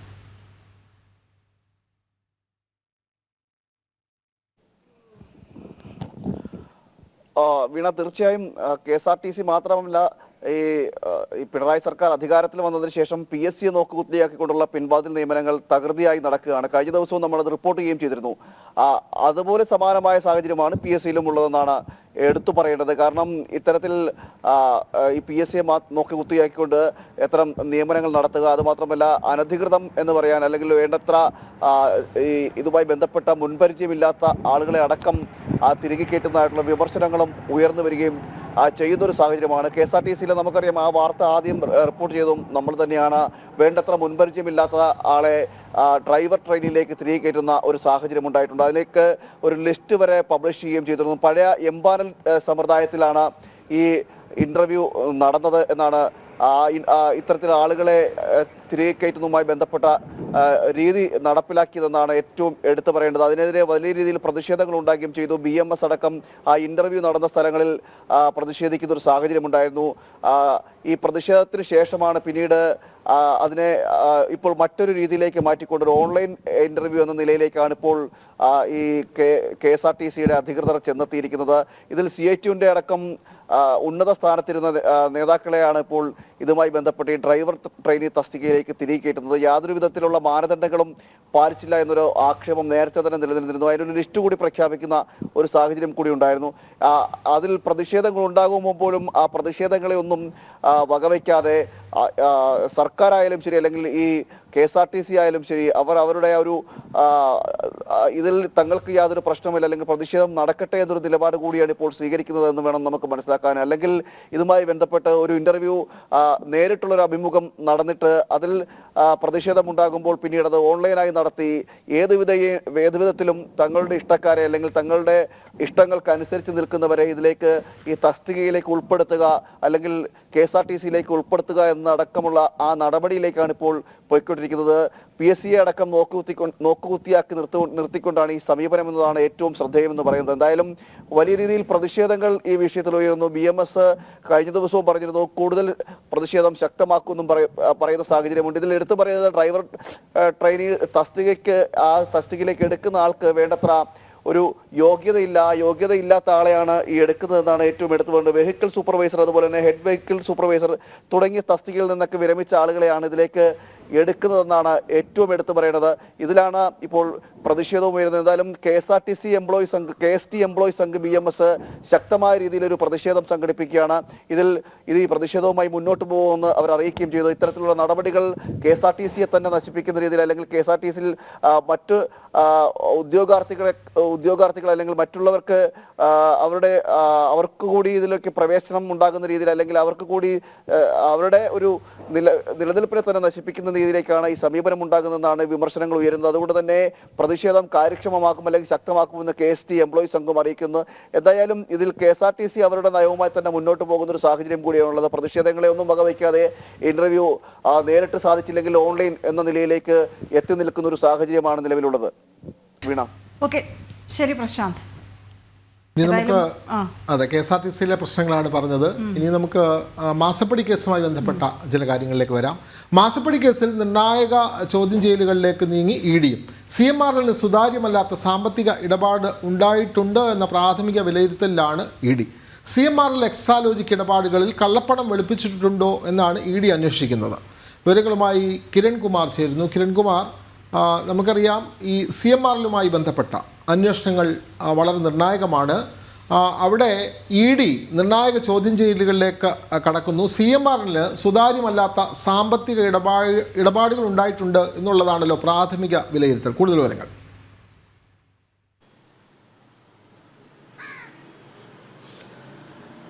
വിനോദ്, ഏതായാലും SFIയുടെ അന്വേഷണം സംബന്ധിച്ചുള്ള കാര്യങ്ങളിലടക്കം ശേഖരിച്ചുകൊണ്ടായിരിക്കും ED-യുടെ ചോദ്യം ചെയ്യലിലേക്ക് കടക്കുക എന്ന് തന്നെയാണ് മനസ്സിലാക്കാൻ സാധിക്കുന്നത്. ഈ CRML-ലുമായിട്ട് നടത്തിയിട്ടുള്ള സാമ്പത്തിക ഇടപാടുകൾ തന്നെയാണ് പ്രധാനമായിട്ടും അന്വേഷിക്കുന്നത്. 135 കോടി രൂപയുടെ ഇടപാടുകൾ, CMRL-ൻ്റെതായിട്ടുള്ള ഈ ഇടപാടുകളിൽ ദുരൂഹതയുണ്ട് എന്നുള്ളൊരു കാര്യം തന്നെയാണ് ED കണ്ടെത്തിയിരിക്കുന്നത്. ഇതിൻ്റെ അടിസ്ഥാനത്തിൽ തന്നെയാണ് അന്വേഷണങ്ങൾ നടക്കുന്നത്. പ്രധാനമായിട്ടും ഈ വീണ വിജയന്റെ ഉടമസ്ഥതയിലുള്ള എക്സാലോജിക്കുമായിട്ട് CMRL നടത്തിയിട്ടുള്ള ഇടപാടുകൾ അത് കള്ളപ്പണം വെളുപ്പിക്കുന്നതിന് വേണ്ടിയുള്ളതാണോ എന്നുള്ളൊരു കാര്യം തന്നെയാണ് ED പരിശോധിക്കുന്നത്. ചില കാര്യങ്ങളിൽ, പ്രത്യേകിച്ച് ചില സാമ്പത്തിക ഇടപാടുകളിൽ സംബന്ധിച്ചുള്ള കൃത്രിമങ്ങളും സംശയങ്ങളും ED-ക്ക് ലഭിച്ചിട്ടുണ്ട്. 2012-13 കാലഘട്ടത്തിലും ഒപ്പം തന്നെ 2018 തൊട്ട് 19 വരെയുള്ള കാലഘട്ടങ്ങളിലൊക്കെ എല്ലാം തന്നെ നടന്നിട്ടുള്ള സാമ്പത്തിക ഇടപാടിലാണ് ഇത്തരത്തിലൊരു ക്രമക്കേടുകൾ കണ്ടെത്തിയിരിക്കുന്നത്. 103 കോടി രൂപയുടെ ക്രമക്കേടുകളാണ് ഇത്തരത്തിൽ കണ്ടിരിക്കുന്നത്. പ്രധാനമായിട്ടും ഈ സാമ്പത്തിക ഇടപാടുകൾ നടത്തിയിട്ടുള്ളത് ചില കാര്യങ്ങൾ, പ്രത്യേകിച്ച് ഈ ഗതാഗതം, ഒപ്പം തന്നെ മാലിന്യ നീക്കം തുടങ്ങിയ കാര്യങ്ങളാണ് ഇതിൻ്റെ ചിലവുകളായിട്ട് കമ്പനി കാണിച്ചിരിക്കുന്നത്.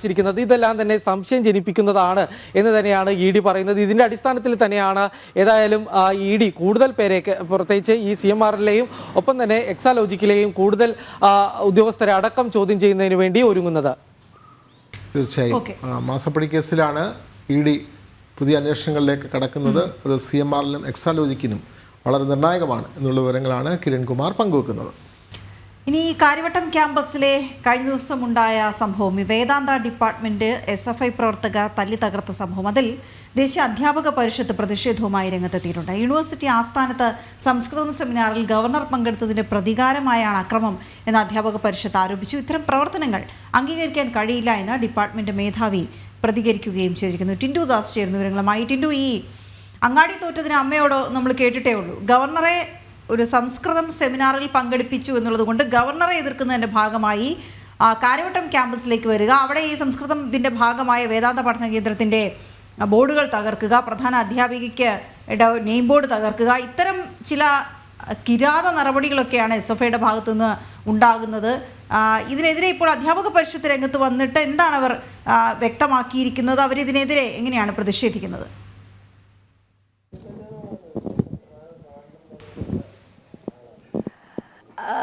ഗുഡ് മോർണിംഗ് വീണ. 2 ദിവസം മുമ്പാണ് തിരുവനന്തപുരം കാര്യവട്ടം ക്യാമ്പസിനുള്ളിലെ വേദാന്തം ഡിപ്പാർട്ട്മെന്റിലുള്ള ഈ ഡിപ്പാർട്ട്മെന്റിന്റെ ബോർഡുകളും അതോടൊപ്പം തന്നെ ഈ ഡിപ്പാർട്ട്മെന്റും SFI പ്രവർത്തകർ തല്ലി തകർത്തത്.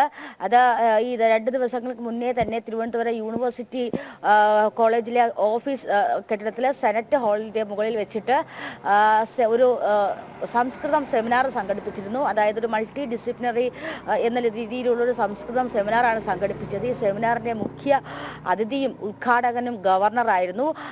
ചാൻസലർ, അതായത് സർവകലാശാലകളുടെ ചാൻസലർ കൂടിയുള്ള ഗവർണറായിരുന്നു.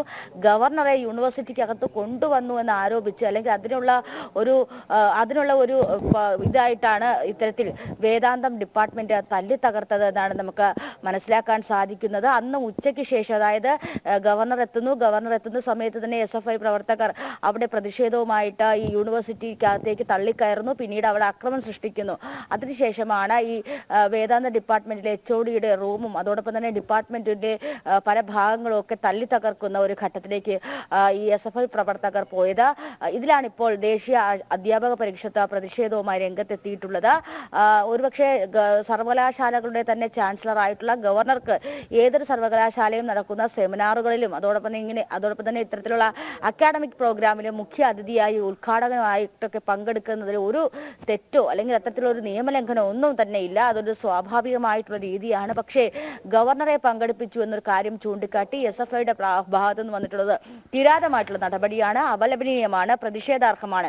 ഈ പ്രവർത്തനങ്ങൾക്കെതിരെ പ്രതിഷേധവുമായി മുന്നോട്ട് പോകുമെന്ന് തന്നെയാണ് ദേശീയ അധ്യാപക പരിഷത്ത് നമ്മളോട് പ്രതികരിച്ചത്. അതോടൊപ്പം തന്നെ ഈ വേദാന്ത ഡിപ്പാർട്ട്മെന്റ് HOD കൂടിയായിട്ടുള്ള വിജയലക്ഷ്മി നമ്മോട് പ്രതികരിച്ചിരുന്നു. ഇത്തരത്തിൽ ഉള്ള പ്രവർത്തനങ്ങൾ അല്ലെങ്കിൽ ഇത്തരത്തിലുള്ള കുട്ടികളിലെ അല്ലെങ്കിൽ ഇത്തരത്തിൽ SFI പ്രവർത്തകരെ ഇത്തരം പ്രവർത്തനങ്ങൾ മുളയിലെ തന്നെ നുള്ളിക്കളയണമെന്നും അദ്ദേഹം HOD നമ്മളോട് പ്രതികരിച്ചിരുന്നു. അപ്പോൾ കഴിഞ്ഞ കാലങ്ങളിലായിട്ട് നമുക്ക് കണ്ടാൽ അറിയാം, യൂണിവേഴ്സിറ്റി പോലുള്ള പ്രദേശ യൂണിവേഴ്സിറ്റിയിലും അതോടൊപ്പം തന്നെ ഈ മറ്റ് പരിപാടികളിലൊക്കെ ഗവർണർ പങ്കെടുക്കാൻ വരുമ്പോൾ SFI പ്രവർത്തകരുടെ ഭാഗത്തു നിന്നുണ്ടാകുന്ന ഇത്തരത്തിലുള്ള അക്രമകരമായിട്ടുള്ള നടപടികൾ അത് സ്ഥിരമായി മാറിയിരിക്കുകയാണ്. അതിന്റെ ഏറ്റവും അവസാനമായി വന്നു നിൽക്കുന്നതാണ് ഈ വേദാന്ത ഡിപ്പാർട്ട്മെന്റ് തല്ലി തകർത്ത സംഭവം. ഈ സംസ്കൃതം ഡിപ്പാർട്ട്മെന്റിന്റെ നേതൃത്വത്തിലാണ് ഇത്തരത്തിലുള്ള സെമിനാർ യൂണിവേഴ്സിറ്റിക്കുള്ളിൽ സംഘടിപ്പിച്ചിട്ടുള്ളത്. അപ്പോൾ ഈ ഗവർണറെ കൊണ്ടുവരാൻ കാരണക്കാരായിട്ടുള്ള ഡിപ്പാർട്ട്മെന്റ് തന്നെ തല്ലി തകർക്കട്ടെ എന്നൊരു അക്രമ ബുദ്ധിയോട് കൂടിയാണ് SFI പ്രവർത്തകർ പ്രവർത്തിച്ചിട്ടുള്ളത് നമുക്ക് മനസ്സിലാക്കാൻ സാധിക്കും. സർവകലാശാലകളുടെ സെനറ്റ് അംഗങ്ങളുടെ നിയമനം അതോടൊപ്പം തന്നെ സർവകലാശാലകളുടെ ഈ പ്രശ്നങ്ങളുമായി ബന്ധപ്പെട്ട് SFI പ്രവർത്തകർ തുടരെ ഗവർണർ വരുന്ന വഴികളിലും ഗവർണർ പങ്കെടുക്കുന്ന പരിപാടികളും ഒക്കെ ഇത്തരത്തിൽ അലങ്കോലപ്പെടുത്താൻ പല ഘട്ടങ്ങളായിട്ട് ശ്രമിച്ചിരുന്നു. ആ ശ്രമങ്ങളുടെ ഭാഗമാണ് കഴിഞ്ഞ ദിവസം കാര്യവട്ടം ക്യാമ്പസിനുള്ളിലെ വേദാന്ത ഡിപ്പാർട്ട്മെന്റ് തല്ലി തകർത്തതിന് പിന്നിലുള്ളത്. ഇതിന് പ്രതിഷേധവുമായിട്ട് ദേശീയ അധ്യാപക പരിഷത്ത് മുന്നോട്ട് പോകുമെന്ന് തന്നെയാണ് ഈ ഘട്ടത്തിൽ അറിയിക്കുന്നത്. വീണ, കാര്യവട്ടം ക്യാമ്പസിലാണ് SFIയുടെ അതിക്രമം നടക്കുന്നത്. അവിടെ കേരള യൂണിവേഴ്സിറ്റിയിലെ SFIയുടെ യൂണിറ്റ് പിരിച്ചുവിടുന്ന അടക്കമുള്ള നടപടിയിലേക്ക് പാർട്ടി കടന്നിട്ടുണ്ട്. എന്തായാലും ദേശീയ അധ്യാപക പരിഷത്ത് ഇതിനെതിരെ ശക്തമായ രംഗത്ത് വരികയാണ്. വിവരങ്ങൾ നൽകുകയായിരുന്നു ടിൻഡുദാസ്.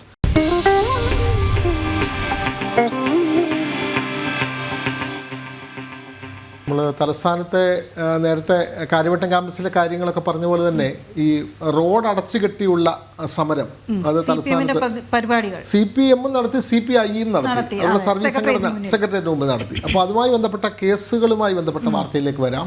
വഞ്ചിയൂരിൽ റോഡ് അടച്ചു കെട്ടിയുള്ള CPM സമ്മേളനത്തിൽ കോടതി അലക്ഷ്യ നടപടി ആവശ്യപ്പെട്ടുള്ള ഹർജി ഹൈക്കോടതി ഇന്ന് വീണ്ടും പരിഗണിക്കും. ജസ്റ്റിസുമാരായ അനിൽ K. നരേന്ദ്രൻ, S. മുരളീകൃഷ്ണ എന്നിവരുടെ ബെഞ്ചാണ് ഹർജി പരിഗണിക്കുക. സമ്മേളന വേദിയിൽ CPM സംസ്ഥാന സെക്രട്ടറി MV ഗോവിന്ദനടക്കം 16 പേർ ഉണ്ടായിരുന്നുവെന്നാണ് പോലീസിൻ്റെ റിപ്പോർട്ട്. കിരൺ കുമാർ ചേരുന്നു കൊച്ചിയിൽ നിന്നും. കിരൺ, തലസ്ഥാനത്ത് CPM റോഡ് അടച്ചുകെട്ടി സമ്മേളനം നടത്തി. അതുമാത്രമല്ല, കോടതിയുടെ മുമ്പിലായിരുന്നു ഇത് നടന്നത്. പോലീസ് സ്റ്റേഷനും തൊട്ട് അടുത്ത് തന്നെയായിരുന്നു. കോടതിയെ ചോദിക്കുകയും ചെയ്തു, ഇതൊക്കെ കാണുന്നില്ലെന്ന് ചോദിക്കുകയും ചെയ്തു. ഇപ്പോൾ അതിന്മേൽ തുടർ നടപടികൾ അല്ലെങ്കിൽ വീണ്ടും ഈ കേസ് കോടതിയുടെ പരിഗണനയ്ക്ക് വരുന്നു. CPM സംസ്ഥാന സെക്രട്ടറി അടക്കമുള്ള പ്രധാനപ്പെട്ട നേതാക്കൾ ആ സമ്മേളനത്തിൽ പങ്കെടുക്കുകയും ചെയ്തിരുന്നു. കൂടുതൽ വിവരങ്ങൾ കിരൺ. വിനോദ്, ഈ വഞ്ചിയൂരിൽ റോഡ് അടച്ചുകെട്ടിക്കൊണ്ട് CPM സമ്മേളനം നടത്തിയ സംഭവവുമായി ബന്ധപ്പെട്ട് കേസെടുക്കണമെന്ന് ആവശ്യപ്പെട്ടുകൊണ്ടുള്ള പൊതു താൽപര്യ ഹർജിയാണ് ഇന്ന് കോടതി വീണ്ടും പരിഗണിക്കുന്നത്. ജസ്റ്റിസുമാരായ അനിൽ കെ നരേന്ദ്രന്റെ ഒപ്പം തന്നെ ഈ ഡിവിഷൻ ബെഞ്ചാണ് ഇത് സംബന്ധിച്ചുള്ള ഹർജി വീണ്ടും പരിഗണിക്കുന്നത്.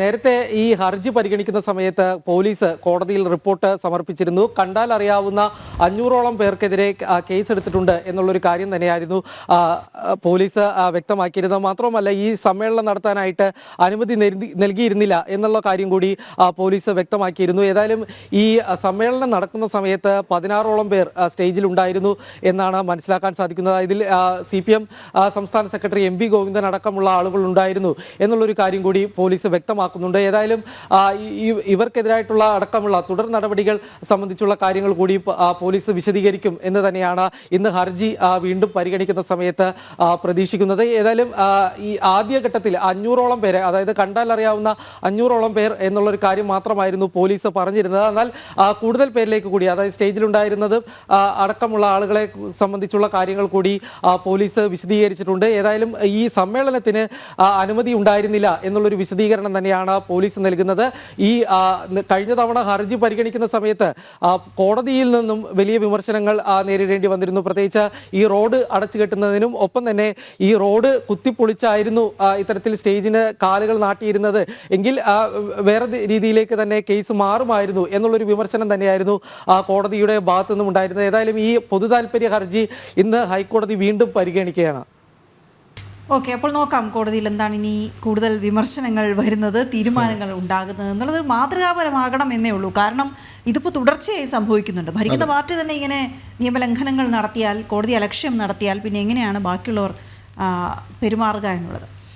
ഓക്കെ, ഈ സർക്കാരിനെ സംബന്ധിച്ച് സർക്കാരിനുള്ളിലെ ചില പ്രശ്നങ്ങൾ തന്നെ വലിയ ബുദ്ധിമുട്ടായി വന്നുകൊണ്ടിരിക്കുകയാണ്. പിന്നെ മുന്നണിക്കുള്ളിലെ പ്രശ്നങ്ങൾ ഇങ്ങനെ പലതും നോക്കേണ്ടതുണ്ടല്ലോ.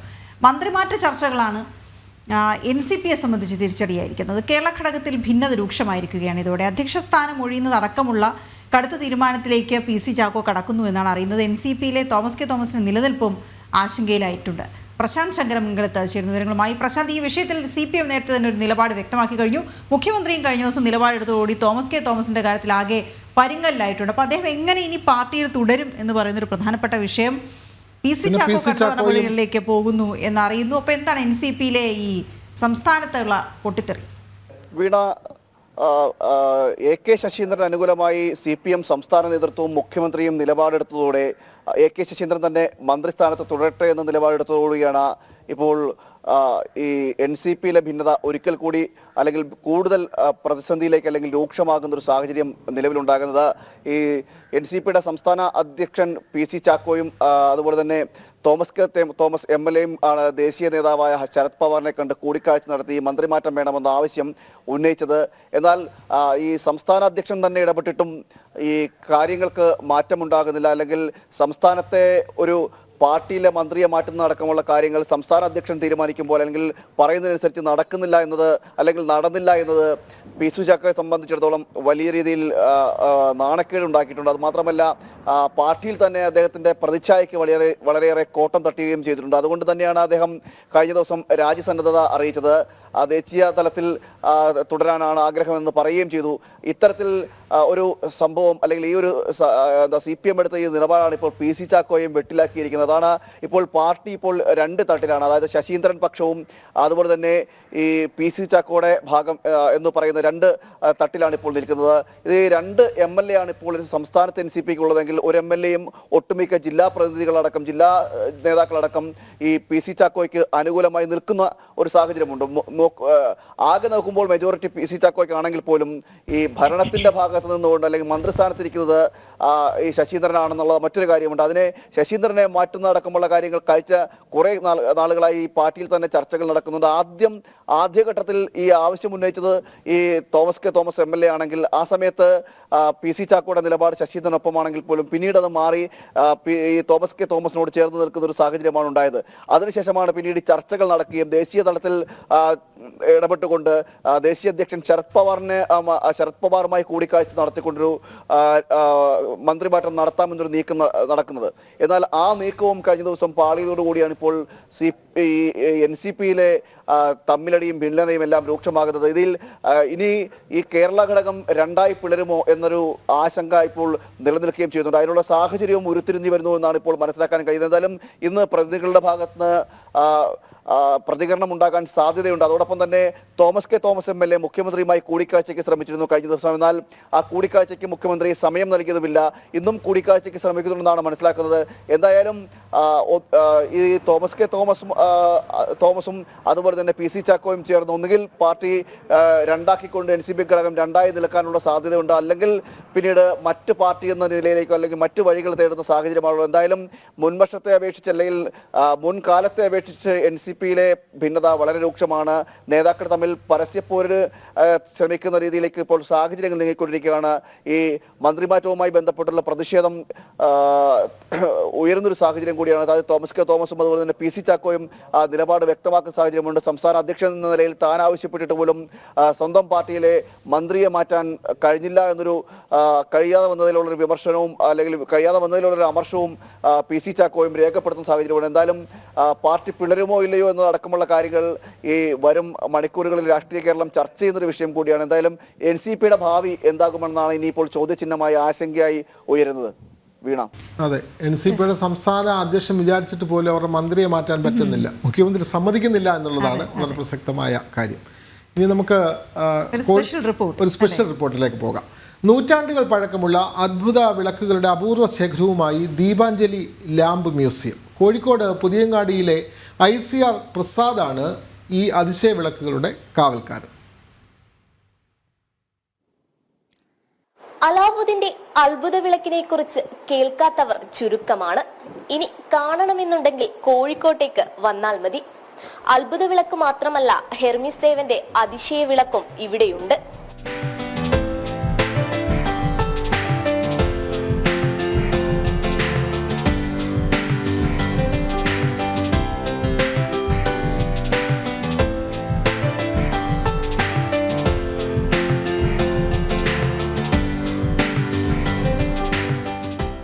അലാവുദ്ദീന്റെ അത്ഭുത വിളക്ക്, ഹെർമിസ് ദേവന്റെ വിളക്ക്, 10 തലയുള്ള രാവണൻ വിളക്ക്, ഗജലക്ഷ്മി വിളക്ക്, കവര വിളക്ക്, ഇങ്ങനെ എണ്ണിയാലൊടുങ്ങാത്ത വിളക്കുകളാണ് ദീപാഞ്ജലിയിൽ ദീപങ്ങൾ ചൊരിയുന്നത്. മുൻ ലൈറ്റ് ഹൗസ് എഞ്ചിനീയറായ ICR പ്രസാദ് തന്റെ 36 വർഷത്തെ ഔദ്യോഗിക ജീവിതത്തിനിടയിൽ വാങ്ങിക്കൂട്ടിയവയാണ് ഇവയൊക്കെയും. ജോലിമാറ്റം ലഭിച്ച് ഓരോ സ്ഥലത്ത് ചെല്ലുമ്പോഴും അവിടുത്തെ പ്രത്യേകതയുള്ള വിളക്കുകളാണ് ആദ്യം തിരയുക. കേരളത്തിൽ നിന്ന് മാത്രമല്ല, അന്യ സംസ്ഥാനങ്ങളിൽ നിന്നും മിനിക്കോയി, ലക്ഷദ്വീപുകളിൽ നിന്നും വിളക്കുകൾ സ്വന്തമാക്കിയിട്ടുണ്ട്. വിദേശ രാജ്യങ്ങളിൽ നിന്നും സ്വന്തമാക്കിയവയും നിരവധി. സത്യത്തിൽ ഇത് പ്രണയമായിട്ടല്ല തുടങ്ങിയത്, ഒരു ജോലിയുടെ ഭാഗമായിട്ടാണ്. കാരണം ഞാൻ ലൈറ്റ് ഹൗസിൽ എഞ്ചിനീയർ ആയിരുന്നു. ലൈറ്റ് ഹൗസിന്റെ ഹൃദയം എന്ന് പറയുന്നത് വിളക്കല്ലേ. ആ വിളക്കുകളെ പറ്റി അന്വേഷിച്ചുകൊണ്ടാണ് തുടങ്ങിയത്. പിന്നെ അങ്ങനെയാണ് ഈ കുറേ വിളക്കുകൾ കളക്ട് ചെയ്യുന്നത്. വിളക്കുകൾ തേടിയുള്ള യാത്രയിലായിരുന്നു. പക്ഷേ ചില സന്ദർഭങ്ങളിൽ, ചില ഘട്ടങ്ങളിൽ വിളക്കുകൾ എന്നെ തേടി വരുന്ന പോലെ തോന്നിയിട്ടുണ്ട്. കാരണം അങ്ങനെയാണ് ചില വിളക്കുകൾ എൻ്റെ കയ്യിൽ എത്തുന്നത്. ഇപ്പോൾ രാവണ വിളക്കിനെ പറ്റി ഞാൻ ഒരിക്കലും കേട്ടിട്ടില്ല. അതുകൊണ്ട് തന്നെ ആ കാര്യത്തെ ആ ഒരു വിളക്കിനെ പറ്റി ഞാൻ അന്വേഷിച്ചിട്ടുമില്ല. പക്ഷെ ഒരു സുപ്രഭാതത്തിൽ അത് മധ്യപ്രദേശിൽ നിന്ന് ഡൽഹി കൂടെ വഴി എൻ്റെ അടുത്ത് എത്തിയതാണ്. അപ്പം അങ്ങനെ ചിലപ്പം വിളക്കുകൾ എന്നെ തേടി എത്താറുമുണ്ട്. വിളക്കുകൾ വാങ്ങിക്കൂട്ടുക മാത്രമല്ല, അവയിൽ ഗവേഷണം നടത്തുകയുമാണ് ഈ മുൻ ഉദ്യോഗസ്ഥൻ. ഹിസ്റ്റോറിക്കൽ ലൈറ്റ് സീരീസിൽ 12 പുസ്തകങ്ങളാണ് ഇതിനകം പ്രസിദ്ധീകരിച്ചത്. 17-ാം നൂറ്റാണ്ടു മുതലുള്ള പഴക്കവും പ്രൗഢിയുമുള്ള വിളക്കുകൾ സൂക്ഷിക്കാൻ പുതിയ ഇടം തേടുകയാണ്. 2000 ചതുരശ്ര അടിയെങ്കിലും വിസ്തീർണമുള്ള കെട്ടിടം വേണം. വിനോദസഞ്ചാര വകുപ്പിന്റെ സഹകരണം വേണ്ടത്ര ലഭിക്കുന്നില്ല എന്ന പരാതിയും ഇദ്ദേഹത്തിനുണ്ട്. ഇനിയും വിളക്കുകൾ തേടണം. അതൊക്കെ പുതുതലമുറയ്ക്കായി സൂക്ഷിച്ചു വെക്കണം. അത്ഭുത വിളക്കുകളുടെ കാവൽക്കാരന് അതുമാത്രമാണ് ആഗ്രഹം. കഥകളേറെ പറയാനുള്ള വിസ്മയ വിളക്കുകളുടെ കലവറ തന്നെയാണിത്. കണ്ണഞ്ചിപ്പിക്കുന്ന മായിക ലോകം. ക്യാമറമാൻ ശശികുമാർ പടന്നക്കാടിനോടൊപ്പം ദിസ്ന സുരേഷ്, ജനം, കോഴിക്കോട്. പ്രസാദിന്റെ അത്ഭുത വിളക്കുകൾ രസമുണ്ട് അല്ലേ? അദ്ദേഹം ലൈറ്റ് ഹൗസിൽ ജോലി ചെയ്തത് കൊണ്ടാണ് ഇത്തരം വേറിട്ട വിളക്കുകൾ അദ്ദേഹം അതിന്റെ ഒരു കലവറ തന്നെ സൃഷ്ടിച്ചു കഴിഞ്ഞു അല്ലേ? ഓക്കെ.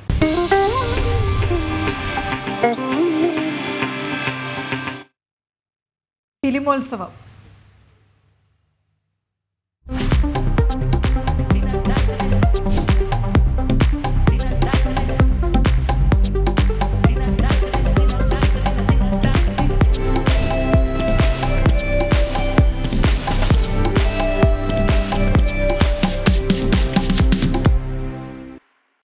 തലസ്ഥാനത്ത് ഒരാഴ്ചയായി ഉത്സവ ലഹരിയായിരുന്നു അല്ലേ? സിനിമാ ആസ്വാദകരുടെ വലിയ മേള തന്നെയാണ് നടന്നത്. അതിന് ഇന്ന് കൊടിയിറങ്ങുകയാണ്. 29ാമത് IFFK ഇന്ന് അവസാനിക്കുന്നു. 11 സിനിമകളാണ് അവസാന ദിനം പ്രദർശിപ്പിക്കുക. മേളയുടെ സമാപന ചടങ്ങിന് ശേഷം സുവർണ ചകോരം നേടുന്ന ചിത്രത്തിൻ്റെ പ്രദർശനം നിശാഗന്ധിയിൽ നടക്കും. സംവിധായിക പായൽ കബാഡിയെ ചടങ്ങിൽ ആദരിക്കും. 29ാമത് അന്താരാഷ്ട്ര ചലച്ചിത്രമേളയ്ക്ക് ഇന്ന് സമാപനമാകുമ്പോൾ 66 രാജ്യങ്ങളിൽ നിന്നുള്ള 177 ചിത്രങ്ങളാണ് ഈ 17 വേദികളിലായി പ്രേക്ഷകർക്ക് മുന്നിലെത്തിയത്. ചലച്ചിത്രമേളയെക്കുറിച്ച് സംസാരിക്കുകയാണ് ചലച്ചിത്ര അക്കാദമി ചെയർമാനായ പ്രേംകുമാർ. KP സുരേഷ് കുമാർ തയ്യാറാക്കിയ റിപ്പോർട്ടിലേക്ക്.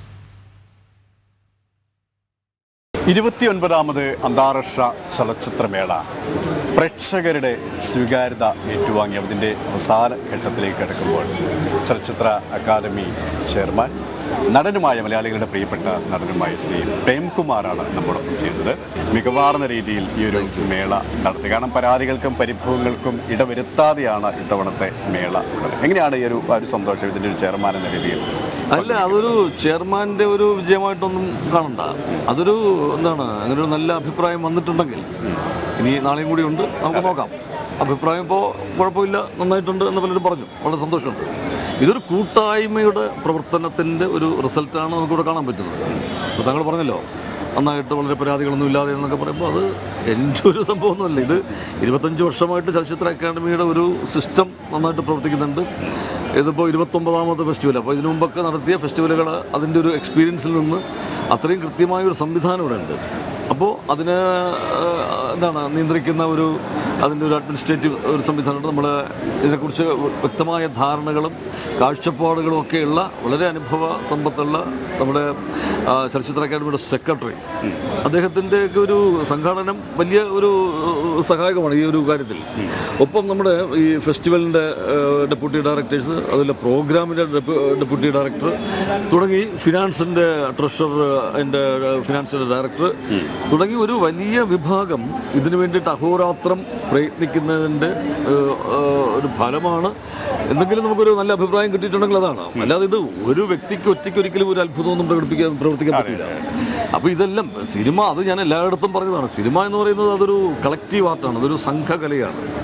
ഒരുപാട് പേരുടെ പ്രയത്നത്തിൻ്റെ ഒരു ഫലമാണ് ഓരോ സിനിമയുടെയും നല്ല റിസൾട്ട് എന്ന് പറയുന്നത്. ഇവിടെ ഈ ചലച്ചിത്രമേളയെ സംബന്ധിച്ചിടത്തോളം ഇതിനകത്ത് ആർക്കും ഒരു വ്യക്തിപരമായി ഒരു ക്രെഡിറ്റും അവകാശപ്പെടാനില്ല. ഒരുപാട് നല്ല നല്ല സിനിമകളാണ്, ലോകോത്തരമായ സിനിമകൾ ആസ്വദിക്കാനാണ് ചലച്ചിത്ര ആസ്വാദകർ ഇത്തവണ അവസരം ലഭിച്ചിരിക്കുന്നത്. പ്രത്യേകിച്ച് മലയാളത്തിലെ സിനിമകൾ തൊട്ട് ഫെമിനിസ്റ്റ് ഫാത്തിമയടക്കം നിറഞ്ഞ കയ്യടിയോടെയാണ് പ്രദർശനം തുടരുന്നത്. ഒപ്പം അന്താരാഷ്ട്ര ചലച്ചിത്ര വേദികളിൽ അനവധി അവാർഡുകൾ നേടിയ സിനിമകൾ. ഈ ഒരു സിനിമയുടെ ഒരു സെലക്ട് അല്ല, അത് വളരെ ശ്രദ്ധിച്ചുള്ള ഒരു പിന്നെ രീതി തന്നെയായിരുന്നു. കാരണം ഒരു ചലച്ചിത്രമേളയെ ഏറ്റവും ശ്രദ്ധേയമാക്കുന്നത് നമ്മളവിടെ പ്രദർശിപ്പിക്കുന്ന സിനിമകൾ തന്നെയാണ്. ഇപ്പോൾ നമ്മുടെ ഈ ഒരു ചലച്ചിത്രമേള ഇന്നിപ്പോൾ പ്രധാനപ്പെട്ട പല മേളകളുടെയും കൂട്ടത്തിൽ സ്ഥാനം പിടിക്കുന്ന ഒന്നായിട്ട് മാറിയിട്ടുണ്ട്. അത് ശരിക്കും നമ്മളിവിടെ അവതരിപ്പിക്കുന്ന സിനിമകളുടെ മികവ്. ഇപ്പോൾ ഈ നമ്മുടെ കഴിഞ്ഞ കാല ഫെസ്റ്റിവലുകളിലെല്ലാം അത് നമ്മൾ കൃത്യമായിട്ട് ഒരു പുലർത്തി വന്നിരുന്ന ഒരു ഇതിനാണ്. ഇത്തവണ അത് വളരെ ശ്രദ്ധയോടുകൂടി തന്നെയാണ് നമ്മൾ ആ ഒരു സെലക്ഷൻ പാറ്റേണിൽ നമ്മൾ അത് സ്വീകരിച്ചത്. ഗോൾഡാസല്ലമാണ് നമ്മുടെ ക്യൂറേറ്റർ. അവർ മാസങ്ങൾക്ക് മുമ്പ് തന്നെ ലോകത്തെ പ്രശസ്തമായ പല മേളകളിലും പോയി കണ്ടിട്ട് അവിടെ നമുക്ക് പറ്റുന്ന സിനിമകൾ നമ്മുടെ പ്രേക്ഷകന് സ്വീകാര്യമാകുന്ന ഏറ്റവും നല്ല സിനിമകൾ ഇത് സമകാലിക ലോകത്തിൻ്റെ ഒരു അവതരണം കൂടിയാണ് ഈ കേരളത്തിലേക്ക്, നമ്മുടെ കേരളത്തിലെ പ്രേക്ഷകരുടെ മുമ്പിൽ. അപ്പോൾ എന്ന് പറയുമ്പോൾ ലോക സിനിമയെ നമ്മൾ അതിൻ്റെ മാറുന്ന പ്രവണതകൾ, മാറുന്ന മുഖം, അത് പ്രമേയങ്ങളുടെ കാര്യത്തിൽ, ആവിഷ്കരണത്തിൻ്റെ കാര്യത്തിലൊക്കെയുള്ള വൈവിധ്യങ്ങൾ, ഇതെല്ലാം നമ്മൾ ഈ മേളയിൽ ഉൾപ്പെടുത്താൻ വേണ്ടിയിട്ടുള്ള അതിൻ്റെ ഒരു സെലക്ഷൻ ആ രീതിയിൽ വളരെ ശ്രദ്ധ പുലർത്തി തന്നെയാണ് ചെയ്തത്. അത് ലോക സിനിമ മാത്രമല്ല, ഇന്ത്യൻ സിനിമാ വിഭാഗം, ഇന്ത്യൻ സിനിമ നൗ എന്ന് പറയുന്ന, അതുപോലെ മലയാളം സിനിമ ടുഡേ. അപ്പോൾ അത് നമ്മുടെ സിനിമയെ ലോകത്തിന് മുമ്പിൽ ഷോക്കേസ് ചെയ്യുന്ന ഒന്നായിട്ട്, അപ്പോൾ ഇതൊക്കെ നമ്മൾ വളരെ കൃത്യതയോടുകൂടി അത് വളരെ നേരത്തെ തുടങ്ങിയ ഒരു പ്രോസസ്സാണ്. അപ്പോൾ അതൊക്കെ വളരെ പ്രേക്ഷകർ സ്വീകരിക്കുന്നു എന്നറിയുമ്പോൾ വലിയ സന്തോഷമുണ്ട്. അപ്പോൾ സിനിമ തന്നെയാണ് ഇതിനകത്തെ താരം എന്ന് പറയുന്ന സിനിമ തന്നെയാണ്. ഇപ്പോൾ താങ്കൾ ശ്രദ്ധിച്ചിട്ടുണ്ടാവും ചിലപ്പോൾ നമ്മുടെ ഉദ്ഘാടന വേദിയും അതുപോലെ ഇപ്പോൾ സമാപന വേദിയൊന്നും അങ്ങനെ വലിയ വൻ താരങ്ങളുടെ ഒരു സാന്നിധ്യം കൊണ്ടങ്ങനെ സമ്പന്നമായിട്ടൊന്നും അല്ല. നമ്മൾ നല്ല സിനിമ നമുക്ക് പ്രേക്ഷകരുടെ മുമ്പിൽ പ്രദർശിപ്പിക്കുക, നമ്മുടെ ഇതിൻ്റെ പുരസ്കാരങ്ങളുടെ ഒരു സുതാര്യത, അതിൻ്റെ ഒരു ക്രെഡിബിലിറ്റി അത് പുലർത്തുക, അതിൻ്റെ വിധി നിർണ്ണയം നടത്തുന്ന ജൂറി പാനൽ. ഇപ്പോൾ നമ്മുടെ ജൂറി ചെയർപേഴ്സൺ എന്ന് പറയുന്നത് ഒരു പ്രശസ്തയായിട്ടുള്ള ഫ്രഞ്ച് ക്യാമറ വുമണാണ്. നമ്മുടെ ആനീസ് ഗൊദാർഡ് എന്ന് പറയുന്ന അതൊരു എത്രയോ വലിയ മേളകളിൽ പുരസ്കാരങ്ങളൊക്കെ നേടിയിട്ടുള്ള, ചലച്ചിത്രമേളകളിൽ അന്താരാഷ്ട്ര തലത്തിൽ പുരസ്കാരങ്ങൾ നേടിയിട്ടുള്ള അവരാണ് ഇതിൻ്റെ ജൂറി ചെയർപേഴ്സണായിട്ട്. അപ്പോൾ ഈ ജൂറിയുടെ തിരഞ്ഞെടുപ്പ്, നമ്മൾ കൊണ്ടുവരുന്ന ഗസ്റ്റുകൾ, ഇതെല്ലാം പ്രധാനമാണ്. ചലച്ചിത്ര അക്കാദമി ചെയർമാൻ, അതോടൊപ്പം തന്നെ മലയാളികളുടെ പ്രിയപ്പെട്ട ഒരു നടൻ കൂടിയാണ് ശ്രീ പ്രേംകുമാർ. ആ നടൻ എന്നുള്ള ആക്ടർ എങ്ങനെയാണ് ഈ മേളയെ മികവുറ്റതാക്കാൻ ആ ഒരു സാന്നിധ്യം എത്രത്തോളം ഉപകരിച്ചിട്ടുണ്ട്?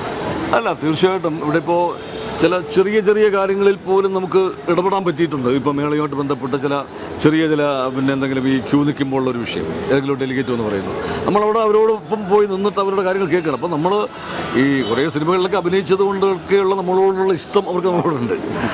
അങ്ങനെ വലിയ ദേഷ്യമൊന്നും എന്നോടില്ല നമ്മൾ അഭിനയിച്ചതിനെ കുറിച്ചിട്ട്. അപ്പോൾ അതുകൊണ്ട് തന്നെ നമ്മൾ ചില കാര്യങ്ങളൊക്കെ പറയുമ്പോൾ അവരത് പെട്ടെന്ന് സ്വീകരിക്കുകയും അത് നമ്മളോടുള്ളൊരു ആക്ടർ എന്നുള്ള നിലയ്ക്കുള്ളൊരു വലിയൊരു എല്ലാവർക്കും നമ്മളോടൊരു സ്നേഹമോ ഇഷ്ടമോ ഒക്കെ നമുക്ക് കാണാം. അതുകൊണ്ട് നമ്മൾ ചില കാര്യങ്ങൾ ഇപ്പോൾ അങ്ങനെ കുറേ പ്രശ്നങ്ങളുണ്ട്, കുറേ കാര്യങ്ങൾ ഉണ്ടായിരുന്നിട്ടുണ്ട്. അതിലൊക്കെ വളരെ ഇടപെടാൻ പറ്റി. അവിടെ പലപ്പോഴും നമ്മുടെ മലയാളികൾ നമ്മളോട് കാണിക്കുന്ന ഒരു സ്നേഹം നമുക്ക് അടുത്തറിയാൻ പറ്റിയൊരു കുറേ മൊമെൻറ്റ്സ് ഉണ്ട്. ഇവിടെ ഈ ചലച്ചിത്രമേള കേവലം ഒരു സിനിമയിൽ മാത്രം ഒതുങ്ങുന്നില്ല. ഇതോടനുബന്ധിച്ച് ഒട്ടനവധി പ്രവർത്തനങ്ങളാണ്, സേവന പ്രവർത്തനങ്ങളായാലും ബ്ലഡ് ഡൊണേഷൻ ക്യാമ്പുകളടക്കം. അത്തരത്തിലുള്ള ഒരു ഇടപെടൽ എങ്ങനെയാണ്? തീർച്ചയായിട്ടും ഇത് സിനിമ എന്ന് പറയുന്നത് ഇതൊരു സാംസ്കാരിക പ്രവർത്തനമാണ്. ഒരുപാട് യുവാക്കൾ ഇതിൻ്റെ ഭാഗമായിട്ട് വരുന്നു. അപ്പോൾ അത് വെറുതെ കുറേ സിനിമകൾ കണ്ട് ഉപരിപ്ലവമായിട്ടങ്ങ് പോവുകയല്ല. അതിലേക്കുള്ള ആ കാണുന്ന സിനിമകളെക്കുറിച്ചുള്ള ക്രിയേറ്റീവായിട്ടുള്ള ചർച്ചകൾ, സംവാദങ്ങൾ, തങ്ങൾക്ക് പറയാനുള്ള ആശയങ്ങളൊക്കെ വളരെ ജനാധിപത്യപരമായിട്ട് തന്നെ അത് പ്രകടിപ്പിക്കാനുള്ള സ്പേസുകൾ, ഇതെല്ലാം ഇതിൻ്റെ ഭാഗമാണ്. നമ്മുടെ ഒരു എക്സിബിഷൻ ഇതിൻ്റെ ഭാഗമായിട്ട് ലോക സിനിമയിലെ കുറേ ചലച്ചിത്ര ആചാര്യന്മാരുടെ TK രാജകുമാർ സാറിൻ്റെ അദ്ദേഹം ക്യൂറേറ്റ് ചെയ്യുന്ന ഒരു എക്സിബിഷൻ, ഇതൊക്കെ നടക്കുന്നുണ്ട്. അപ്പോൾ ഇതിൻ്റെയൊക്കെ ഭാഗമായിട്ട് നമ്മളൊരു ബ്ലഡ് ഡൊണേഷൻ ക്യാമ്പ് എന്ന് പറയുന്ന ഒരു ആശയം അവതരിപ്പിച്ചു. അത് നമ്മളെ പോൾ ആപ്പ് എന്ന് പറഞ്ഞ പോലീസിൻ്റെ ഒരു ബ്ലഡ് ഡൊണേഷൻ സംവിധാനമുണ്ട്. അവരുമായിട്ട് സഹകരിച്ചുകൊണ്ടാണ് ചെയ്യുന്നത്. RCCയുമായിട്ട്, അവരുടെ ബ്ലഡ് ഡൊണേഷൻ യൂണിറ്റുമായിട്ട് അവരുമായിട്ടും കൂടി നമ്മൾ സഹകരിപ്പിച്ചുകൊണ്ട് വലിയൊരു ആവേശമാണ് നമ്മുടെ യുവാക്കളിൽ നിന്ന് ഈ ഒരു ആശയത്തിന് ഇത് കിട്ടിയത്.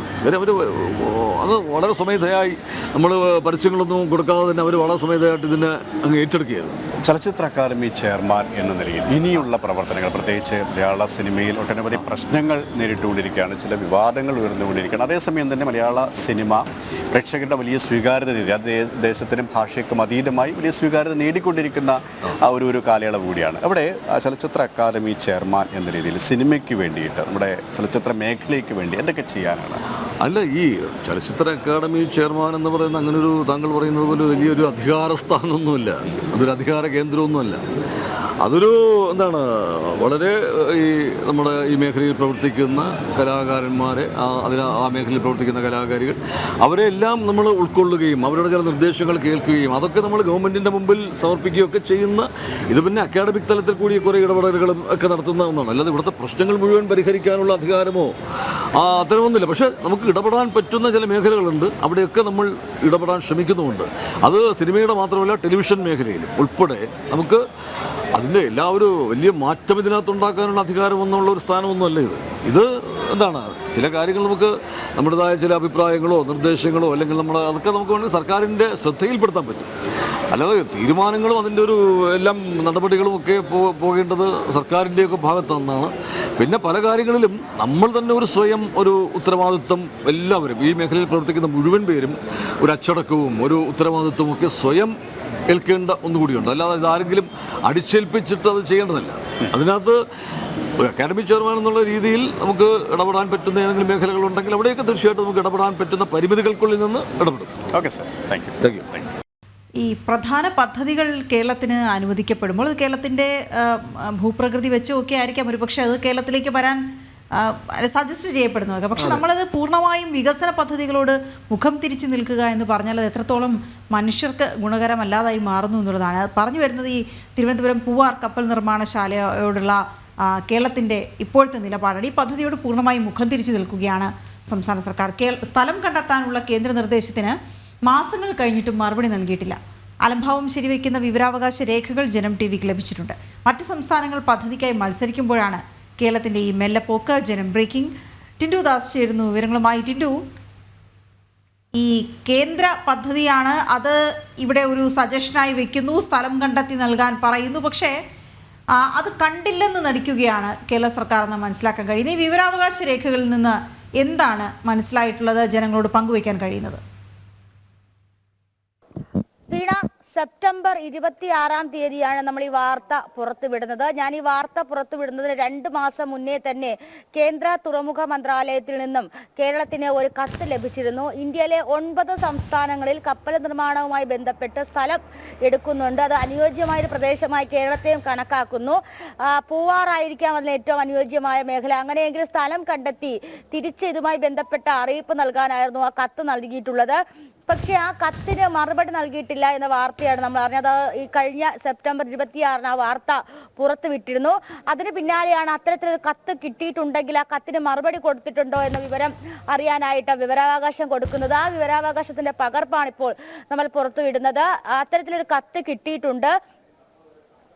ആ കത്തിന് ഇതുവരെ കേരളം മറുപടി നൽകിയിട്ടില്ല എന്ന ഒരു വാർത്തയാണ് നമുക്ക് ഈ ഘട്ടത്തിൽ പുറത്തുവിടാൻ സാധിക്കുന്നത്. വിദേശ രാജ്യങ്ങളിൽ നിന്നും പ്രധാനപ്പെട്ട കപ്പൽ കമ്പനികൾ വിദേശ രാജ്യങ്ങളിൽ നിന്നും ഒക്കെ ഇവിടെ ഇൻവെസ്റ്റ് ചെയ്യുന്നുണ്ട്. ഏതാണ്ട് നമുക്കറിയാം വിഴിഞ്ഞം തുറമുഖം വന്നതിന് പിന്നാലെയാണ് ഇത്തരത്തിലുള്ള പൂവാർ കപ്പൽ നിർമ്മാണശാലയും ഈ പ്രദേശത്ത് ആരംഭിക്കണമെന്നൊരു താല്പര്യം കേന്ദ്രം പ്രകടിപ്പിക്കുന്നത്. ഇതുമായി ബന്ധപ്പെട്ട് പുറത്തു നിന്നുള്ള പ്രധാനപ്പെട്ട കമ്പനികളാണ് ഇന്ത്യയിൽ അല്ലെങ്കിൽ ഭാരതത്തിൽ ഈ തുക ഇൻവെസ്റ്റ് ചെയ്യുന്നത്. അതിനു വേണ്ടിയിട്ട് പൂവാർ ഒരു കപ്പൽ നിർമ്മാണശാല തയ്യാറാക്കുന്നതിന് താല്പര്യം പ്രകടിപ്പിച്ചിരുന്നു. ആ താല്പര്യമാണ് ഇപ്പോൾ കേരളം കണ്ടില്ല എന്ന് വെക്കുന്നതിന് വേണ്ടി പറയാം. നമുക്കറിയാം പ്രധാനപ്പെട്ട തുറമുഖ മേഖലയാണ് ഇന്ത്യയുടെ ഈ ഏറ്റവും തെക്ക് പ്രദേശമായ കേരളം, തമിഴ്നാട് തുടങ്ങിയ പ്രദേശങ്ങൾ. അപ്പോൾ ആ പ്രദേശത്ത് ഇത്തരത്തിൽ കപ്പൽ നിർമ്മാണശാല വരികയാണെങ്കിൽ അത് മറ്റു രീതിയിലുള്ള നിക്ഷേപങ്ങൾക്ക് കൂടി വഴിയൊരുക്കും. നമുക്കറിയാം നമ്മൾ വിഴിഞ്ഞത്ത് ആദ്യ കപ്പൽ വന്നതിന് പിന്നാലെ തുടരെ കൂറ്റൻ കമ്പനികളുടെ MSC പോലുള്ള വലിയ കമ്പനികളുടെ കപ്പലുകളാണ് ഏറ്റവും കൂടുതൽ സ്ലോട്ടുകൾ നേടുന്നതും. ഏതാണ്ട് 50ഓളം കപ്പലുകളാണ് ഇതുവരെ വന്നു പോയതും. 100,000-ലധികം കണ്ടെയ്നറുകൾ ഇവിടെ കൈമാറ്റം ചെയ്യപ്പെട്ടിട്ടുണ്ട്. അങ്ങനെയെങ്കിൽ ഇവിടെ ഇത്തരത്തിലൊരു കപ്പൽ നിർമ്മാണശാല കൂടി വരികയാണെങ്കിൽ മറ്റു രാജ്യങ്ങളിൽ നിന്നും മറ്റു രാജ്യങ്ങളിലേക്ക് പോകുന്ന അല്ലെങ്കിൽ കപ്പൽ ചാനൽ വഴി പോകുന്ന കപ്പലുകളുടെ അറ്റകുറ്റപ്പണികൾ തീർക്കാനും അല്ലെങ്കിൽ ആ കപ്പലുകളുടെ നിർമ്മാണ പ്രവർത്തനങ്ങൾക്കൊക്കെ ആയിട്ട് ഒരുപക്ഷെ ഈ പ്രദേശത്തെ തെരഞ്ഞെടുക്കുകയാണെങ്കിൽ അത് ഈ വാണിജ്യ മേഖലയിൽ ഉണ്ടാക്കുന്ന നേട്ടം എന്ന് പറയുന്നത് അത് നമുക്ക് സങ്കല്പിക്കാൻ പോലും കഴിയാത്ത അത്രയും നേട്ടവും ജോലി സാധ്യതയുമാണ് ഉണ്ടാകുന്നത്. ഇതിന് ട്രയലായിട്ട് തന്നെ സെപ്റ്റംബർ മാസം 22-ാം തീയതി ഇത്തരത്തിലൊരു കപ്പലിന്റെ ഒരു അറ്റകുറ്റപ്പണി ഇവിടെ നടന്നിരുന്നു. അത് ബാർ ഫെൻസിംഗ് ആണ് നടന്നത്. അത് കപ്പലിന്റെ പുറം ഭാഗത്ത് വരുന്ന സുരക്ഷാ സംവിധാനങ്ങൾക്ക് വേണ്ടിയിട്ട് റബ്ബർ ഉപയോഗിച്ചുകൊണ്ടുള്ള ഒരു നിർമ്മിതി. അത് ഒരു കപ്പലിന്റെ നിർമ്മാണത്തെ സംബന്ധിച്ചിടത്തോളം കാരണം ഏറ്റവും ചെറിയൊരു നിർമ്മിതിയാണെങ്കിൽ പോലും അതിന്റെ ഒരു പ്രാഥമിക ഘട്ടം എന്ന രീതിയിൽ പൂവാർ അത്തരത്തിലുള്ള പ്രവർത്തനങ്ങൾ നടത്താൻ സാധിച്ചു എന്നതാണ് ഏറ്റവും പ്രധാനപ്പെട്ട കാര്യം. അപ്പോൾ ഇത്തരത്തിൽ ഏറ്റവും കൂടുതൽ വാണിജ്യ സാധ്യതകളും സാമ്പത്തികമായിട്ട് ലാഭം കൊയ്യാൻ കഴിയുന്ന ഒരു പദ്ധതി എന്തുകൊണ്ടാണ് കേരളം കേന്ദ്രത്തിന് മറുപടി നൽകാത്തതെന്നാണ് ഏറ്റവും പ്രധാനപ്പെട്ട കാര്യം. തൂത്തുക്കുടി പോലുള്ള പ്രദേശങ്ങളും ഇത് അനുയോജ്യമായിട്ടുള്ളതാണ്. നമുക്കറിയാം വിഴിഞ്ഞം തുറമുഖം വരുന്ന സമയത്ത് തന്നെ തൂത്തുക്കുടി ഏതാണ്ട് 9,000 കോടി രൂപയുടെ മാരിടൈം പദ്ധതികൾക്ക് കേന്ദ്രത്തോട് താല്പര്യം പ്രകടിപ്പിച്ചിരുന്നു. പക്ഷേ കേരളം അവിടെയും നിസ്സംഗതയാണ് കാണിച്ചത്. ഈ നിസ്സംഗത തന്നെയാണ് ഈ പൂവാർ കപ്പൽ നിർമ്മാണശാലയിലും കാണിക്കുന്നത് എന്ന് വേണം നമുക്ക് പറയാൻ. 2011-ൽ 2011 ഈ പൂവാർ കപ്പൽ നിർമ്മാണശാലയുമായി ബന്ധപ്പെട്ട പ്രാഥമികമായിട്ടുള്ള പഠനങ്ങളൊക്കെ കേന്ദ്രം പൂവാർ നടത്തിയിരുന്നു. അതിനുശേഷം കേരളത്തിനോട് താല്പര്യം അറിയിക്കാനും സ്ഥലമെടുപ്പ് നടപടികൾ പുരോഗമിക്കാനും അറിയിച്ചിരുന്നു. പക്ഷെ അത് കേരളം ഉൾക്കൊണ്ടിട്ട് അതിനുശേഷമാണ് ഇപ്പോൾ ഈ വർഷം കത്തയക്കുന്നത്. ആ കത്തിന് ഇതുവരെ മറുപടി നൽകിയില്ല എന്ന് പറയുമ്പോൾ എന്താണ് കേരളത്തിന്റെ സ്വാർത്ഥ താല്പര്യം എന്നതിൽ അറിയേണ്ടതുണ്ട്. ഒരു പക്ഷേ നമുക്കറിയാം ഈ സർക്കാർ ഏതാണ്ട് അവസാനിക്കാനിരിക്കുകയാണ്. ഈ പദ്ധതിക്ക് കൈ കൊടുക്കുകയാണെങ്കിൽ അത് മറ്റുള്ളവർക്ക് നേട്ടമായി മാറുമോ എന്നൊരു ആശങ്കയൊക്കെ സർക്കാരിനുണ്ട്. അതോടൊപ്പം തന്നെ ഈ തീരദേശ മേഖലയെ സംബന്ധിച്ചോളം ഇത്തരത്തിലുള്ള കപ്പൽ നിർമ്മാണശാല വരുന്നതിൽ എതിർപ്പ് ഇതുവരെ അറിയിച്ചിട്ടില്ല. വിഴിഞ്ഞം തുറമുഖത്തിന് ഉണ്ടായതുപോലെ പ്രതിസന്ധി എന്തായാലും ഈ കപ്പൽ നിർമ്മാണശാലയ്ക്ക് ഉണ്ടാകുമെന്നും തോന്നുന്നില്ല. കാരണം തീരത്തോട് ഏറ്റവും അടുത്തല്ല കപ്പൽ നിർമ്മാണശാല വരുന്നതും. അപ്പൊ അതുകൊണ്ട് തന്നെ ജനങ്ങൾ ഇതിനോട് ഒരു എതിർപ്പും ഒന്നും അറിയിച്ചിട്ടില്ല. പക്ഷെ കേരളത്തിന് ഇപ്പോഴും ഈ പദ്ധതിയോട് വിമുഖതയാണ്. ഈ പദ്ധതി നടപ്പിലാക്കാൻ താല്പര്യമില്ല. തുറമുഖ വകുപ്പ് ഈ വിഷയവുമായി ബന്ധപ്പെട്ട് തുറമുഖ വകുപ്പിന് കത്ത് കിട്ടിയിട്ട് ഏതാണ്ട് മാസങ്ങൾ പിന്നിടുകയാണ്. ഇതിന്റെ മറുപടി കൊടുക്കാതെ ഈ കത്തിപ്പോഴും സെക്രട്ടേറിയറ്റിൽ അങ്ങനെ ഫയൽ കെട്ടി കിടക്കുകയാണെന്ന് വേണം ഈ ഘട്ടത്തിൽ പറയേണ്ടത്. വീണ, ടിൻഡു സൂചിപ്പിച്ചതുപോലെ തന്നെ കേന്ദ്രം കേരളത്തിനൊന്നും ചെയ്യുന്നില്ല എന്ന് നാഴികയ്ക്ക് 40 വട്ടം പറഞ്ഞുകൊണ്ടിരിക്കുകയാണ് കേരള സർക്കാർ.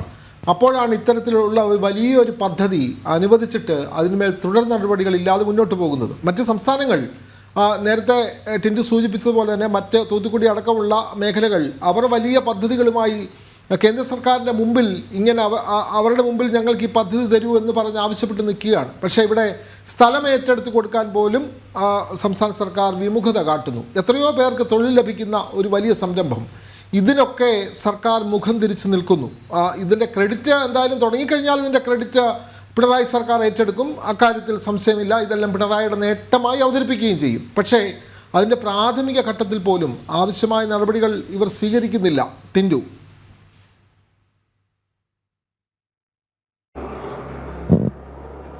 തീർച്ചയായിട്ടും വിനോദ് സൂചിപ്പിച്ചതുപോലെ തന്നെ ഇതിന്റെ ക്രെഡിറ്റ് ആരെങ്കിലും കൊണ്ടുപോകുക എന്നുള്ള ആശങ്കയാണോ ഇത്തരത്തിൽ ഈ പദ്ധതി നടപ്പിലാക്കാൻ കഴിയുക, അല്ലെങ്കിൽ ഇത്തരത്തിൽ ഈ പദ്ധതി നടപ്പിലാക്കാതെ സർക്കാർ മൗനം പാലിക്കുന്നത് വേണം ഈ ഘട്ടത്തിൽ മനസ്സിലാക്കേണ്ടത്. നമുക്കറിയാം നമ്മുടെ ഒരുപക്ഷെ വിഴിഞ്ഞം തുറമുഖം വന്നതിന് ശേഷം വരാൻ പോകുന്ന മാറ്റങ്ങളെ പറ്റി നമ്മൾ പല ഘട്ടങ്ങളിൽ സംസാരിച്ചതാണ്. അതോടൊപ്പം തന്നെയാണ് ഒരു കപ്പൽ നിർമ്മാണശാല വരുമ്പോൾ ഉണ്ടാകുന്ന മാറ്റം എന്ന് പറയുന്നത്. നമ്മുടെ ഇൻഫ്രാസ്ട്രക്ചറിൽ വരുന്ന മാറ്റം അത് ഇപ്പോൾ പറയാൻ സാധിക്കുന്നതിലും അപ്പുറമാണ്. ഒരു 25 വർഷങ്ങൾക്കപ്പുറം കേരളം എന്ന് പറയുമ്പോൾ വിഴിഞ്ഞം തുറമുഖത്തെയും കപ്പൽ നിർമ്മാണശാലയൊക്കെ സ്വാധീനിച്ചുകൊണ്ട് മുന്നോട്ട് പോകുന്ന, അല്ലെങ്കിൽ അത്തരം സാമ്പത്തികമായിട്ടുള്ളൊരു വരുമാനത്തിലൂടെ മുന്നോട്ട് പോകുന്ന ഒരു സംസ്ഥാനമായി മാറിയേക്കാം. അപ്പോൾ ഈ മാരിടൈം മേഖലയിലെ വികസനമാണ് ഒരുപക്ഷെ തിരുവനന്തപുരം ജില്ലയും അതോടൊപ്പം തന്നെ കേരളത്തെ സംബന്ധിച്ചിടത്തോളം ഏറ്റവും കൂടുതൽ പ്രാധാന്യമായിട്ട് വരാൻ പോകുന്നത്. അപ്പോൾ അത്തരം വികസന പ്രവർത്തനങ്ങൾക്ക് കൈ കൊടുക്കാതെ സർക്കാർ മൗനം പാലിക്കുക എന്ന് പറയുന്നത് തന്നെ ഏറ്റവും ഒരു അപഹാസ്യപരമായിട്ടുള്ള കാര്യമാണ്. കാരണം നമുക്കറിയാം വിഴിഞ്ഞം തുറമുഖം എന്ന് പറഞ്ഞാൽ സ്വമേധയുള്ള തുറമുഖമാണ്. അങ്ങനെ പെട്ടെന്ന് രൂപപ്പെട്ടതല്ല, അല്ലെങ്കിൽ ഒരു നിർമ്മിതി ഒന്നുമല്ല. കാരണം അത് സ്വമേധയ ആഴം കൂടിയ പ്രദേശമാണ്. ആ പ്രദേശത്തിന്റെ സാധ്യതകൾ മനസ്സിലാക്കിക്കൊണ്ട് പുതിയ പദ്ധതികൾ കൊണ്ടുവരിക, ആ സാധ്യതകൾ മുതലാക്കിക്കൊണ്ട് ഒരുപക്ഷെ ഈ നമ്മുടെ സംസ്ഥാനത്തിന് ഉതകുന്ന രീതിയിലുള്ള പ്രവർത്തനങ്ങൾ ചെയ്യാനോ ഒന്നും ഈ സർക്കാർ സംവിധാനങ്ങൾക്ക് ആകുന്നില്ല എന്നതാണ് ഏറ്റവും പ്രധാനപ്പെട്ട കാര്യം. ഞാൻ നേരത്തെയൊക്കെ സൂചിപ്പിച്ചതുപോലെ തന്നെ വിഴിഞ്ഞം തുറമുഖത്തിന്റെ ഉദ്ഘാടനത്തിന്റെ 3 ദിവസം മുന്നെയാണ് തമിഴ്നാട് സർക്കാർ ഇന്റർനാഷണൽ കോൺക്ലേവിൽ മാരിടൈം ബോർഡിൽ ഒരു വലിയ വമ്പൻ പദ്ധതിക്ക് കൈ കൊടുക്കുന്നത്. ഈ കൈ കൊടുക്കുന്ന പദ്ധതിക്ക് തൊട്ട് മുന്നേ തന്നെ കേരളത്തിനോട് താല്പര്യമുണ്ടോ എന്ന് കേന്ദ്രം ചോദിച്ചിരുന്നു. പക്ഷേ തുറമുഖത്തിന്റെ ഉദ്ഘാടന പ്രവർത്തനങ്ങളും നിലവിൽ തുറമുഖം അത്തരത്തിലുള്ള പ്രവർത്തനങ്ങളിലേക്കൊന്നൊക്കെ പോയിട്ടില്ല എന്നൊരു അഴകൊഴിഞ്ഞ മട്ടാണ് കേരളത്തിന്റെ ഭാഗത്തുനിന്നുണ്ടായത്.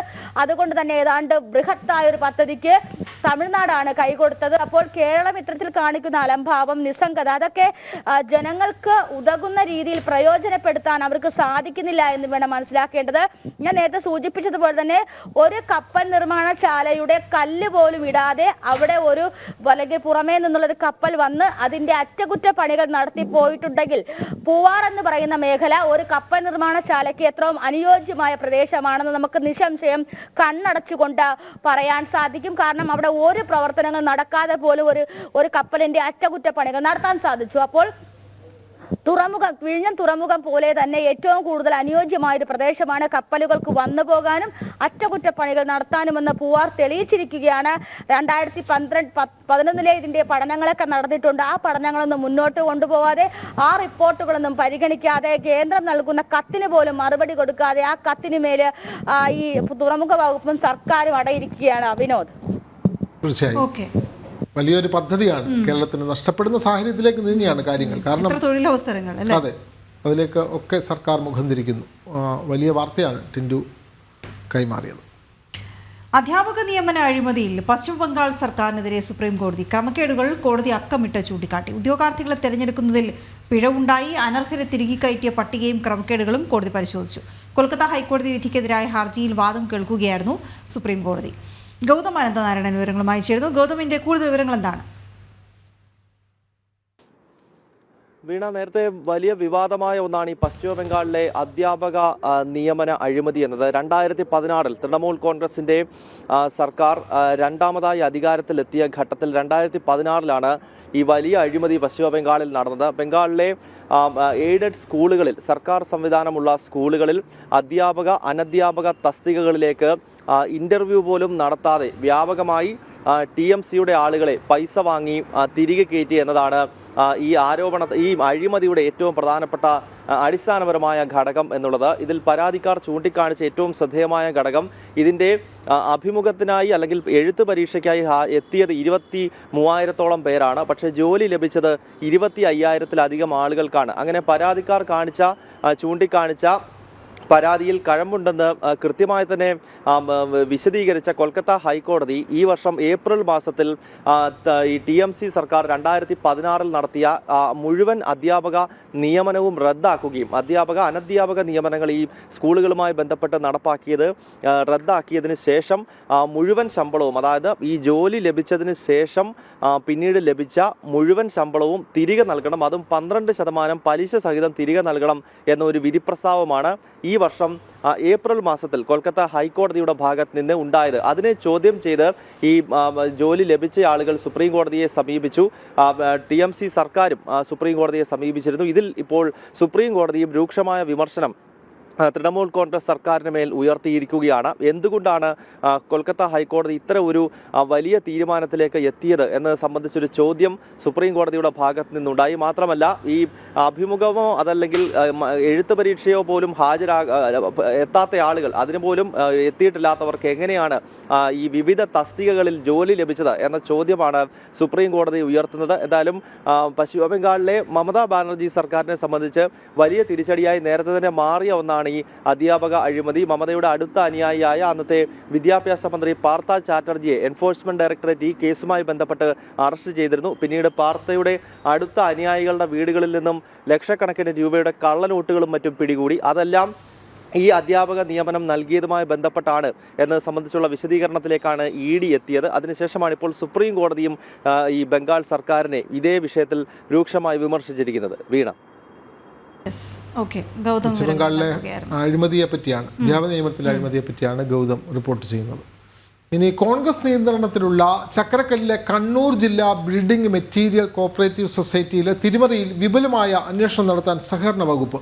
ക്രമക്കേടിൻ്റെ വ്യാപ്തി മനസ്സിലാക്കാൻ വകുപ്പിൻ്റെ നേതൃത്വത്തിൽ ഗ്രൂപ്പ് ഓഡിറ്റിംഗ് നടക്കുന്നു. അതേസമയം കോൺഗ്രസ് നേതാവ് പ്രസിഡന്റായ സൊസൈറ്റിയിലെ തട്ടിപ്പ് പാർട്ടിക്കും വലിയ തലവേദനയായിട്ടുണ്ട്. വിവരങ്ങളുമായി മിഥുൻ പിള്ള ചേരുന്നു. മിഥുൻ, കൂടുതൽ വിവരങ്ങൾ. വിനോദ്, നമുക്കറിയാം കണ്ണൂർ ജില്ലയിലെ വിവിധ ഇടങ്ങളിൽ സഹകരണ സൊസൈറ്റികളെ സംബന്ധിച്ച് ഇത്തരത്തിൽ വ്യാപക ആരോപണങ്ങളാണ് ഉയർന്നുകൊണ്ടിരിക്കുന്നത്. അതിന്റെ ഏറ്റവും ഒടുവിലത്തെ ഉദാഹരണമാണ് ചക്കരക്കല്ലിലെ ബിൽഡിംഗ് മെറ്റീരിയൽസ് കോപ്പറേറ്റീവ് സൊസൈറ്റിയിൽ നടന്ന തട്ടിപ്പ്. ഈ തട്ടിപ്പുമായി ബന്ധപ്പെട്ട് നമ്മൾ കഴിഞ്ഞ കുറച്ച് ദിവസങ്ങളായി നിരന്തരം വാർത്തകൾ നൽകിക്കൊണ്ടിരിക്കുന്നുണ്ട്. ഇപ്പോൾ ഇതാ സഹകരണ വകുപ്പ് ഈ ഒരു വിഷയവുമായി ബന്ധപ്പെട്ട് അന്വേഷണം നടത്താനാണ് തീരുമാനിച്ചിരിക്കുന്നത്. വിപുലമായ അന്വേഷണം നടത്താൻ തന്നെയാണ് തീരുമാനിച്ചിരിക്കുന്നത്. ഇതിന്റെ ഭാഗമായി ഇപ്പോൾ സൊസൈറ്റിയിൽ ഗ്രൂപ്പ് ഓഡിറ്റിംഗ് നടന്നുകൊണ്ടിരിക്കുകയാണ്. അതേസമയം ഈ സ്ഥാപനത്തിൽ ഇതുവരെയായി കമ്പ്യൂട്ടർവൽക്കരണം നടപ്പാക്കിയിട്ടില്ല. അതുകൊണ്ട് തന്നെ അത് വലിയൊരു പ്രതിസന്ധി ഈ ഓഡിറ്റിങ്ങിനെ സംബന്ധിച്ച് ഉണ്ടാക്കുന്നുണ്ട്. നിലവിലുള്ള ഉദ്യോഗസ്ഥരെ കൊണ്ട് ഓഡിറ്റിംഗ് തീർക്കാൻ സാധിക്കുമോ എന്നൊരു സംശയം സഹകരണ വകുപ്പിനുണ്ട്. അതിനെ തുടർന്ന് ഗ്രൂപ്പ് ഓഡിറ്റിംഗിന്റെ ഭാഗമായി കൂടുതൽ ആളുകളെ ഉൾപ്പെടുത്തിക്കൊണ്ട് ഓഡിറ്റിംഗ് വളരെ പെട്ടെന്ന് തന്നെ തീർത്തുകൊണ്ട് എത്ര കോടി രൂപയുടെ വെട്ടിപ്പാണ് ഈ സ്ഥാപനത്തിൽ നടന്നതെന്ന് കണ്ടെത്താൻ ഒരു തീവ്ര ശ്രമത്തിൽ തന്നെയാണ് സഹകരണ വകുപ്പ് ഉള്ളത്. ഇപ്പോൾ തന്നെ ഏതാണ്ട് 9 കോടിക്ക് മുകളിലുള്ള തട്ടിപ്പ് ഈ ഒരു സ്ഥാപനവുമായി ബന്ധപ്പെട്ട് കണ്ടെത്താൻ സാധിച്ചു എന്നാണ് നമുക്ക് മനസ്സിലാക്കാൻ വേണ്ടി സാധിക്കുന്നത്. അന്വേഷണം തുടരുകയാണ്. ഈ സഹകരണ വകുപ്പിന്റെ തട്ടിപ്പ് പുറത്തു വന്ന ഈ സൊസൈറ്റിയുടെ തട്ടിപ്പ് പുറത്തു വന്നത് കോൺഗ്രസ് നേതൃത്വത്തിന് വലിയ ഒരു പ്രതിസന്ധി തീർക്കുന്ന ഒരു സാഹചര്യം ഉണ്ടാക്കിയിട്ടുണ്ട്. കാരണം അവരുടെ നിയന്ത്രണത്തിലുള്ള സൊസൈറ്റിയാണിത്. നമുക്കറിയാം കണ്ണൂർ ജില്ലയിലെ വിവിധ CPM നിയന്ത്രണത്തിലുള്ള വിവിധ സൊസൈറ്റികളെ സംബന്ധിച്ച് വലിയ പരാതികൾ ഉയർന്നിരുന്നു. അപ്പോഴൊക്കെ ശക്തമായ പ്രതിഷേധവുമായി രംഗത്ത് വന്ന ആളുകളാണ് കോൺഗ്രസുകാർ. അവരുടെ സൊസൈറ്റിക്കെതിരെയാണ് ഇപ്പോൾ ഈ ഒരു ആരോപണം ഉയർന്നു വന്നിരിക്കുന്നത്. ഇത് പാർട്ടിക്ക് വലിയ വെല്ലുവിളി ഉയർത്തിയ സാഹചര്യത്തിൽ പാർട്ടിയുടെ മുതിർന്ന 2 നേതാക്കളെ നിയോഗിച്ചുകൊണ്ട് ഈ സൊസൈറ്റിയുമായി ബന്ധപ്പെട്ട തട്ടിപ്പ് അന്വേഷിക്കാൻ ഒരു തീരുമാനം കൂടി കോൺഗ്രസ് നേതൃത്വം എടുത്തിട്ടുണ്ട്. അതിന്റെ ഭാഗമായി 2 പേരെ ഇതിനായി നിശ്ചയിച്ചിട്ടുമുണ്ട്. അവരുടെ ഭാഗത്തു നിന്നുള്ള പരിശോധന ഇക്കാര്യത്തിൽ തുടങ്ങിയിട്ടുണ്ട് എന്നാണ് നമുക്ക് മനസ്സിലാക്കാൻ വേണ്ടി സാധിക്കുന്നത്. അതേസമയം നിക്ഷേപകർ കടുത്ത പ്രതിസന്ധിയിലാണ്. കാരണം അവർ ലക്ഷക്കണക്കിന് രൂപയാണ് ഈ സൊസൈറ്റിയിൽ നിക്ഷേപിച്ചിരിക്കുന്നത്. നിക്ഷേപം പിൻവലിക്കാൻ പോകുമ്പോൾ ഒരു പൈസ പോലും നൽകാതെ അവരെ മടക്കി അയക്കുന്ന ഒരു സാഹചര്യമാണുള്ളത്. ശക്തമായ നടപടി വേണമെന്ന ആവശ്യം നിക്ഷേപകർ ഉന്നയിക്കുകയും ചെയ്യുന്നുണ്ട്. വിനോദ്. ഓക്കെ. രാജ്യാന്തരം.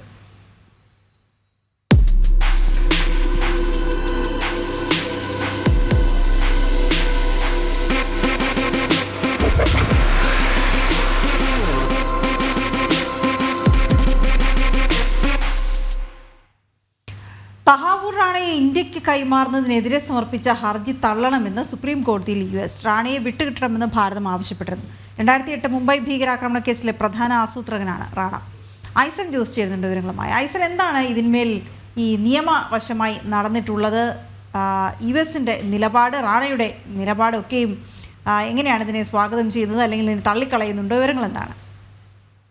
തീർച്ചയായും US-ന്റെ കൃത്യമായൊരു നിലപാടാണ് ഇന്നത്തെ ഈ കോടതിയിലുള്ള നിലപാടിലൂടെ വ്യക്തമായിരിക്കുന്നത്. നമുക്ക് മനസ്സിലാക്കാൻ സാധിക്കുന്നത്, ഇപ്പോൾ വിവരങ്ങളിൽ നിന്നെല്ലാം തന്നെ നമുക്ക് മനസ്സിലാക്കാൻ സാധിക്കുന്നത്, തഹാവൂർ റാണ തന്നെ സമർപ്പിച്ച ഒരു സെറിഷ്യോററി പെറ്റീഷൻ അല്ലെങ്കിൽ ഒരു ഹർജിയിൽ നമുക്കറിയാവുന്നതാണ്, മൗലികാവകാശങ്ങൾ ലംഘിക്കപ്പെട്ടാൽ സുപ്രീം കോടതിയിലും ഭരണഘടനാ കോടതിയിലും റിട്ട് പെറ്റീഷനായി പോകാനുള്ള അവകാശം ഭാരതത്തിലുള്ളതുപോലെ അമേരിക്കയിലുമുണ്ട്. അത്തരത്തിലൊരു റിട്ട് പെറ്റീഷനാണ് സെറിഷ്യോററി. അത് ഈ റിട്ട് പെറ്റീഷൻ കൊണ്ട് ഉദ്ദേശിക്കുന്നത് സർക്കാരിൻ്റെയോ അല്ലെങ്കിൽ കോടതികളുടെ തന്നെയോ അപ്പീൽ അധികാരങ്ങളില്ലാത്ത അവസ്ഥയിൽ പോലും, അപ്പീൽ സാധ്യതയില്ലാത്ത അവസ്ഥയിൽ പോലും കോടതികളുടെ അധികാരം മൗലികാവകാശങ്ങളുടെ പരിധിയിൽ, ഭരണഘടനാ പരിധിയിൽ അല്ലെങ്കിൽ ജൂറിസ്ഡിക്ഷനിൽ പരിശോധിക്കാനുള്ള അധികാരം US സുപ്രീം കോടതിക്കും അതുപോലെ തന്നെ മറ്റ് ഭരണഘടനാ കോടതികൾക്കും ലഭ്യമാകുന്ന ഒരു സംവിധാനമാണത്. ആ സംവിധാനത്തിൻ്റെ അടിസ്ഥാനത്തിലാണ് ഇപ്പോൾ ഈ ഹർജി നൽകിയിരിക്കുന്നത്. ഈ ഹർജിയിൽ ഭാരതത്തിലേക്ക് കടത്തരുത് അല്ലെങ്കിൽ ഭാരതത്തിന് കൈമാറരുത് എന്ന നിലപാടാണ് അദ്ദേഹം ഉന്നയിച്ചിരിക്കുന്നത്. പക്ഷേ US സർക്കാർ അക്കാര്യത്തിൽ കൃത്യമായ നിലപാടാണ് അറിയിക്കുന്നത്. ഭാരതത്തിന് കൈമാറേണ്ടത് അനിവാര്യമാണ്, ഈ ഹർജി തള്ളണമെന്നൊരാവശ്യമാണ്.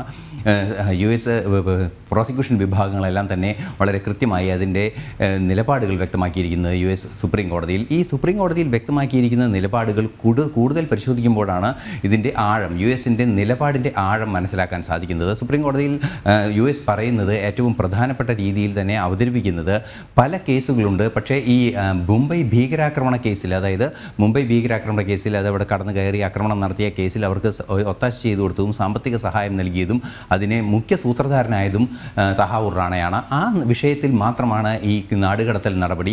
മറ്റ് നിരവധി കേസുകൾ ഇയാൾക്കെതിരെ ഭാരതത്തിലുണ്ട്. അതിനെ സംബന്ധിച്ചും നാടുകടത്തൽ ആവശ്യപ്പെട്ടിരുന്നു. അതിനെ കൃത്യമായി പറയുന്നത്, ഒരു ഇമിഗ്രേഷനുമായി ബന്ധപ്പെട്ട ഒരു സേവനം നടത്തുന്ന ഒരു ഓഫീസ് ഭാരതത്തിൽ ആരംഭിക്കുന്നതിന് റിസർവ് ബാങ്കിന് ചില വ്യാജരേഖകൾ നൽകിയ ഒരു കേസുണ്ട്. ആ വ്യാജരേഖ നൽകിയ കേസിൽ നാട് കടത്തേണ്ടതില്ല എന്ന നിലപാട് US തന്നെ കൃത്യമായി പറയുന്നു. മാത്രമല്ല ഷിക്കാഗോയിലെല്ലാം തന്നെ സമാനമായ കേസുകളുണ്ട്. ഇതേ വിഷയത്തിൽ ഭീകരാക്രമണ കേസുകളിൽ ഷിക്കാഗോയിലുള്ള കേസും ഇന്ത്യയിലുള്ള കേസും ഒരുപോലുള്ളതാണ്. അതുകൊണ്ട് തന്നെ ഭാരതത്തിൻ്റെ ജൂറിസ്ഡിക്ഷനെ ഇയാളെ വിട്ടുകൊടുക്കണമെന്ന നിയമപരമായൊരു നിലപാട് വ്യക്തമാക്കിക്കൊണ്ടാണ് തഹാവൂർ റാണയുടെ കൈമാറ്റം അല്ലെങ്കിൽ നാടുകടത്തൽ സംബന്ധിച്ച US-ൻ്റെ നിലപാട് അറിയിച്ചിരിക്കുന്നത്.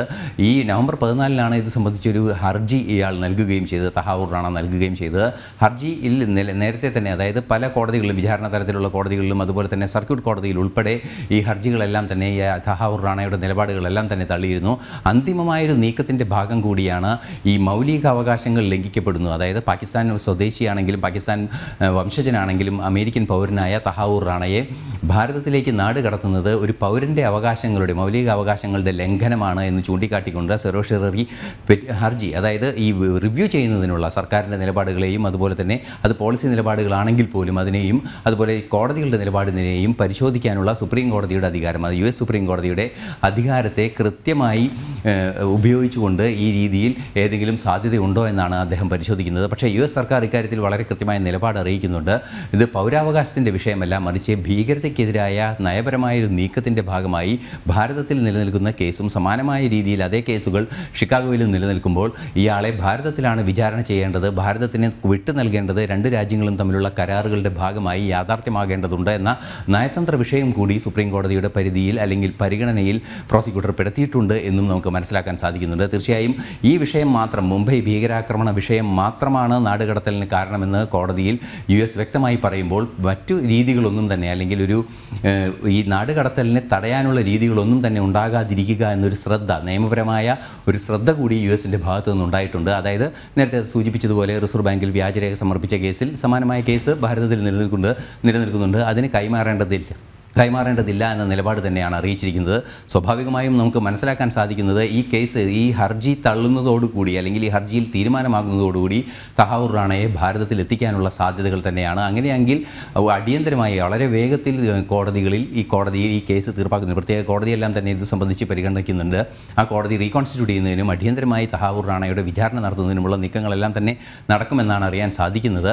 നിലവിലെ സാഹചര്യത്തിൽ തഹാവൂർ റാണയെ ഒരു തരത്തിലും സംരക്ഷിക്കില്ല, പ്രത്യേകിച്ച് മുംബൈ ഭീകരാക്രമണ കേസിലെ പ്രതി എന്ന നിലയിൽ അല്ലെങ്കിൽ സൂത്രധാരൻ എന്ന നിലയിൽ നിന്ന് കൃത്യമായി US അമേരിക്കയിലെ സുപ്രീം കോടതിയിൽ പറഞ്ഞിരിക്കുന്നു എന്നതാണ് ഏറ്റവും പ്രധാനപ്പെട്ട ഘടകം.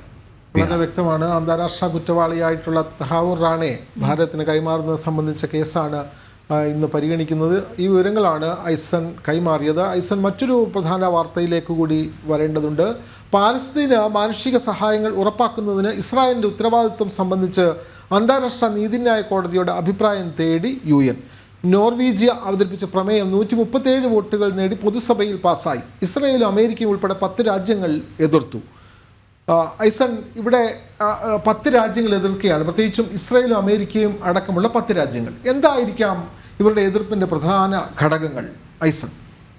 വിനോദ്, ഈ എതിർപ്പിൻ്റെ പ്രധാന ഘടകം എന്ന് പറയുന്നത് നമുക്കറിയാവുന്നതാണ്. നേരത്തെ ഇത്തരത്തിലുള്ള ഒരു സംഭവ വികാസമുണ്ടായി. അതായത് യുണൈറ്റഡ് നേഷൻ റെഫ്യൂജീസ് വെൽഫെയർ എന്ന് പറയുന്ന ഒരു സംവിധാനം, റെഫ്യൂജി വർക്കേഴ്സിന് വേണ്ടിയുള്ള അവരുടെ UN അഭയാർത്ഥികൾക്ക് വേണ്ടി, ആ പ്രദേശത്തുള്ള അഭയാർത്ഥികൾക്ക് വേണ്ടി പ്രവർത്തിക്കുന്ന മാനവിക സംവിധാനങ്ങളുടെ ഭാഗമായ UNWRGA എന്ന് പറയുന്ന പ്രസ്ഥാനത്തിൻ്റെ പ്രവർത്തനങ്ങളെല്ലാം തന്നെ ഗൗരവതരമായ ചില കുറ്റകൃത്യങ്ങളിലേക്ക് നീങ്ങുന്നു എന്നാണ് ഇസ്രയേലിൻ്റെ ആരോപണം. അതുകൊണ്ട് തന്നെയാണ് ഈ സംവിധാനത്തെ തടയാനുള്ള ഒരു നീക്കം, അല്ലെങ്കിൽ അതിൻ്റെ പ്രവർത്തനങ്ങളെ തടയാനുള്ളൊരു നീക്കം കൃത്യമായി ഇസ്രയേലിൻ്റെ ഭാഗത്തു നിന്ന് ഉണ്ടാവുകയും ചെയ്തത്. ഇത് സംബന്ധിച്ച് നവംബറിൽ ഒരു നിയമനിർമ്മാണം നടത്തുക പോലും ചെയ്തു. അത്തരത്തിൽ അഭയാർത്ഥികൾക്ക് വേണ്ടി പ്രവർത്തിക്കുന്ന ഒരു സംവിധാനം ഭീകര സ്വഭാവമുള്ളവർ നുഴഞ്ഞു കയറിയിരിക്കുന്നു എന്ന കടുത്ത ആരോപണമാണ് ഇസ്രയേലിൻ്റെ ഭാഗത്തു നിന്നുണ്ടായത്. ഈ ഒരു പശ്ചാത്തലത്തിൽ ഒരു ചില അന്താരാഷ്ട്ര നിയമങ്ങളുടെ ലംഘനമോ അല്ലെങ്കിൽ അന്താരാഷ്ട്ര നിയമങ്ങളുടെ പരിധിയിൽ ചില സങ്കീർണതകളോ ഉണ്ടാകാനുള്ള സാധ്യത നിലനിൽക്കുന്നു എന്നതാണ് യാഥാർത്ഥ്യം. അതുകൊണ്ട് തന്നെ പലസ്തീനിലും അതുപോലെ വെസ്റ്റ് ബാങ്കിലും പലസ്തീൻ്റെ വിഭാഗങ്ങളായി ഗാസയിലും വെസ്റ്റ് ബാങ്കിലും എല്ലാം തന്നെ കാര്യമായി സഹായങ്ങൾ നൽകുന്നതിന് അല്ലെങ്കിൽ ഹ്യൂമാനിറ്റേറിയൻ ഹെൽപ്പ്, മരുന്നും ഭക്ഷണവും എല്ലാം എത്തിക്കുന്നതിന് ചില പരിമിതികൾ നേരിടുന്നു എന്നാണ് UN പറയുന്നത്. ആ UN-ൻ്റെ വിഷയമാണ് ഇന്ന് നോർവീജിയ ഒരു പ്രമേയമായി എത്തിക്കുകയും UN പൊതുസഭയിൽ പ്രമേയമായി എത്തിക്കുകയും പൊതുസഭയിൽ അത് 137 വോട്ടുകൾക്ക് പാസ്സാവുകയും 10 പേർ എതിർത്ത് വോട്ട് ചെയ്തു. തീർച്ചയായും അമേരിക്കയും ഇസ്രായേലും അതിനെ എതിർത്ത് വോട്ട് ചെയ്യുകയും 22 രാജ്യങ്ങൾ വിട്ടുനിൽക്കുകയും ചെയ്തു എന്നാണ് കണക്കുകളിൽ നിന്നെല്ലാം തന്നെ അറിയാൻ സാധിക്കുന്നത്. അതുകൊണ്ട് തന്നെ 22 രാജ്യങ്ങൾ വിട്ടുനിന്നുവെങ്കിൽ കൂടി വലിയൊരു ഭൂരിപക്ഷത്തിൽ ഇക്കാര്യം, അതായത് ഇൻ്റർനാഷണൽ കോർട്ട് ഓഫ് ജസ്റ്റിസിൻ്റെ അഭിപ്രായം തേടുന്നത് നമുക്കറിയാവുന്നതാണ്. ഇന്ത്യൻ രാഷ്ട്രപതി സുപ്രീം കോടതിയുടെ റെഫറൻസ് തേടുന്ന രീതിയിലുള്ള പല ഭരണഘടനാപരമായ നീക്കങ്ങളുണ്ട്. അത്തരത്തിലുള്ള ഒരു UN ചാർട്ടർ പ്രകാരമുള്ള നീക്കമാണ് ഇൻ്റർനാഷണൽ കോർട്ട് ഓഫ് ജസ്റ്റിസിൻ്റെ നിലപാട് ഈ വിഷയത്തിൽ എന്താണ് എന്ന് അറിയുന്നത്.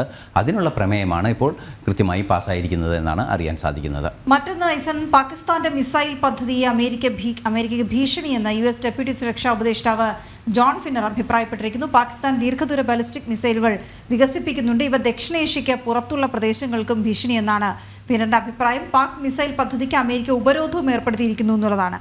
അതിന്റെ കൂടി വിവരങ്ങൾ. തീർച്ചയായും പാകിസ്ഥാൻ്റെ വലിയ മിസൈൽ പദ്ധതികളാണ് ഇപ്പോൾ നടപ്പാക്കാൻ വന്നിരിക്കുന്നതെന്നാണ് വീണ നമുക്ക് അറിയാൻ സാധിക്കുന്നത്. വലിയ മിസൈൽ പദ്ധതികൾ എന്ന് പറയുമ്പോൾ അത് ഹൈപ്പർസോണിക് മിസൈലുകളും അത്തരത്തിലുള്ള അതിസങ്കീർണമായ അതിശക്തമായ മിസൈലുകളുടെ ഒരു നിര തന്നെയാണ് ലക്ഷ്യം വയ്ക്കുന്നത് എന്നാണ് അറിയാൻ സാധിക്കുന്നത്. അത്തരത്തിലുള്ളൊരു സംവിധാനം ഉണ്ടാവുകയാണെങ്കിൽ പാകിസ്ഥാനിൽ നിന്നും naval command, southern naval commando അല്ലെങ്കിൽ സദേൺ എയർ കമാൻഡ് വരെ, തിരുവനന്തപുരത്തുള്ള സദേൺ എയർ കമാൻഡ് വരെ ലക്ഷ്യം വയ്ക്കാവുന്നതാണ് എന്ന് വളരെ കൃത്യമായി സൈനിക വൃത്തങ്ങളെല്ലാം നേരത്തെ സൂചിപ്പിച്ചിരുന്നു. മാത്രമല്ല ഇന്ത്യൻ മഹാസമുദ്രത്തിൻ്റെ വലിയൊരു വീതിയിലേക്ക്, വലിയൊരു ഏരിയയിലേക്ക് കടന്നു കയറാനുള്ളൊരു സാധ്യതയും ഈ മിസൈൽ സംവിധാനങ്ങൾക്കുണ്ട് എന്നതാണ് അറിയാൻ സാധിക്കുന്നത്. അതുകൊണ്ട് തന്നെയാണ് ഫീനറുടെ കൃത്യമായൊരു നിലപാട് ഈ വിഷയവുമായി ബന്ധപ്പെട്ട് ഇപ്പോൾ അദ്ദേഹം അറിയിക്കുകയും ചെയ്തത്. അതായത് ഇത്തരത്തിലൊരു മിസൈൽ സംവിധാനം ഈ മേഖലയിലെ, അതായത് പശ്ചിമേഷ്യയിലെയും അതുപോലെ ദക്ഷിണ ഏഷ്യയിലെ എല്ലാ രാജ്യങ്ങൾക്കും അത് ഗൗരവതരമായ ഒരു ആഘാതം സൃഷ്ടിക്കാനുള്ളൊരു സാധ്യതയുണ്ട്. അതുകൊണ്ട് തന്നെ ഇത്തരത്തിൽ അതിശക്തമായ മിസൈലുകൾ, അതായത് നമുക്കറിയാവുന്നതാണ് ഇപ്പോൾ വികസിപ്പിക്കുന്ന മിസൈലുകൾ, ആധുനിക മിസൈലുകളെല്ലാം തന്നെ ഹൈപ്പർസോണിക്കുകളാണ്, ദീർഘദൂരം സഞ്ചരിക്കുന്നതാണ്, വളരെ വേഗം സഞ്ചരിക്കുന്നതാണ്. അതിനു പുറമെ ആണവ പോർമിനെ വഹിക്കാനുള്ള സാധ്യത കൂടിയുള്ളതാണ്. നമുക്കറിയാവുന്നതാണ് ശക്തമല്ലെങ്കിലും ആണവ ആയുധം കൈവശമുള്ള രാജ്യം കൂടിയാണ് പാകിസ്ഥാൻ. അതുകൊണ്ട് തന്നെ ഈ പാകിസ്ഥാൻ്റെ മിസൈൽ പദ്ധതി ലോകത്തിന് വലിയ ഭീഷണിയാണ് എന്ന കാര്യത്തിൽ തർക്കമില്ല എന്ന നിലപാടാണ് പറയുന്നത്. തീർച്ചയായും അത് നമുക്കറിയാവുന്നതാണ്. അത് ഒരു പരിധിവരെ ശ്രീലങ്കയെ പോലും ലക്ഷ്യം വയ്ക്കാനുള്ളൊരു സാധ്യത ആ മിസൈലുകൾക്കുണ്ട് എന്ന ചില സൂചനകളെല്ലാം തന്നെ പുറത്തു വരുന്നുണ്ട്. അത്തരത്തിൽ അതിശക്തമായ ഇത്തരത്തിലുള്ള മിസൈലുകൾ പ്രയോഗിക്കുകയാണെങ്കിൽ വലിയ ആഘാതം ഈ മേഖലയിലെല്ലാം തന്നെ അത് ഉണ്ടാക്കി വയ്ക്കും. അതുകൊണ്ട് തന്നെ അത്തരം മിസൈൽ പദ്ധതിക്ക് കൃത്യമായ എതിർപ്പുണ്ട്. അതുകൊണ്ട് തന്നെയാണ് ഈ ഉപരോധം ഏർപ്പെടുത്തുന്നത് എന്നാണ് ജോൺ ഫീനർ തൻ്റെ വാക്കുകളിൽ വ്യക്തമാക്കിയിരിക്കുന്നത്. വീണ. അന്താരാഷ്ട്ര വാർത്തകൾ കൈമാറുകയായിരുന്നു ഇന്റർനാഷണൽ ഡെസ്കിൽ നിന്നും ഈസൺ ജോസ്. ഇനി നമുക്ക് വീണ്ടും കേരളത്തിലെ വാർത്തകളിലേക്ക് മടങ്ങി വരാം. പ്രത്യേകിച്ച് ഈ ക്ഷേമ പെൻഷൻ തട്ടിപ്പുമായി ബന്ധപ്പെട്ട് നമുക്കറിയാം, കഴിഞ്ഞ ദിവസം കൃഷി വകുപ്പിൽ ചില ഉന്നത ഉദ്യോഗസ്ഥർക്കെതിരെയൊക്കെ നടപടിയെടുത്തിരുന്നു. പക്ഷേ ഈ നടപടി അങ്ങോട്ട് പുരോഗമിക്കുന്നവർ മനസ്സിലാകുന്നൊരു പ്രധാനപ്പെട്ട ഒരു കാര്യം, ഉന്നതർക്ക് സംരക്ഷണം ഒരുക്കിക്കൊണ്ട് താൽക്കാലിക ജീവനക്കാർക്കെതിരെ മാത്രം നടപടി ഉണ്ടാകുന്നു എന്നുള്ളതാണ്. പൊതുഭരണ വകുപ്പിലെ 6 പാർട്ട് ടൈം ജീവനക്കാരെ കൂടി പിരിച്ചുവിടാനാണ് അഡീഷണൽ സെക്രട്ടറി പുതിയതായി നിർദ്ദേശിച്ചിരിക്കുന്നത്. ടിൻഡു ദാസ് ചെയ്യുന്ന വിവരങ്ങളുമായി. ടിൻഡു, അറിയാം എത്രയോ പേരെ ഇത്തരത്തിൽ ഉന്നത ഉദ്യോഗസ്ഥരെ തന്നെ കണ്ടെത്തിയിട്ടുണ്ട്. പക്ഷേ ഇപ്പോൾ ഈ നടപടി ഉണ്ടായിരിക്കുന്നത് എന്തുകൊണ്ടാണ്? ഈ പൊതുഭരണ വകുപ്പിലെ താൽക്കാലിക ജീവനക്കാർക്കെതിരെ മാത്രം നടപടി ഉണ്ടായിരിക്കുന്നത് എന്തുകൊണ്ടാണ്?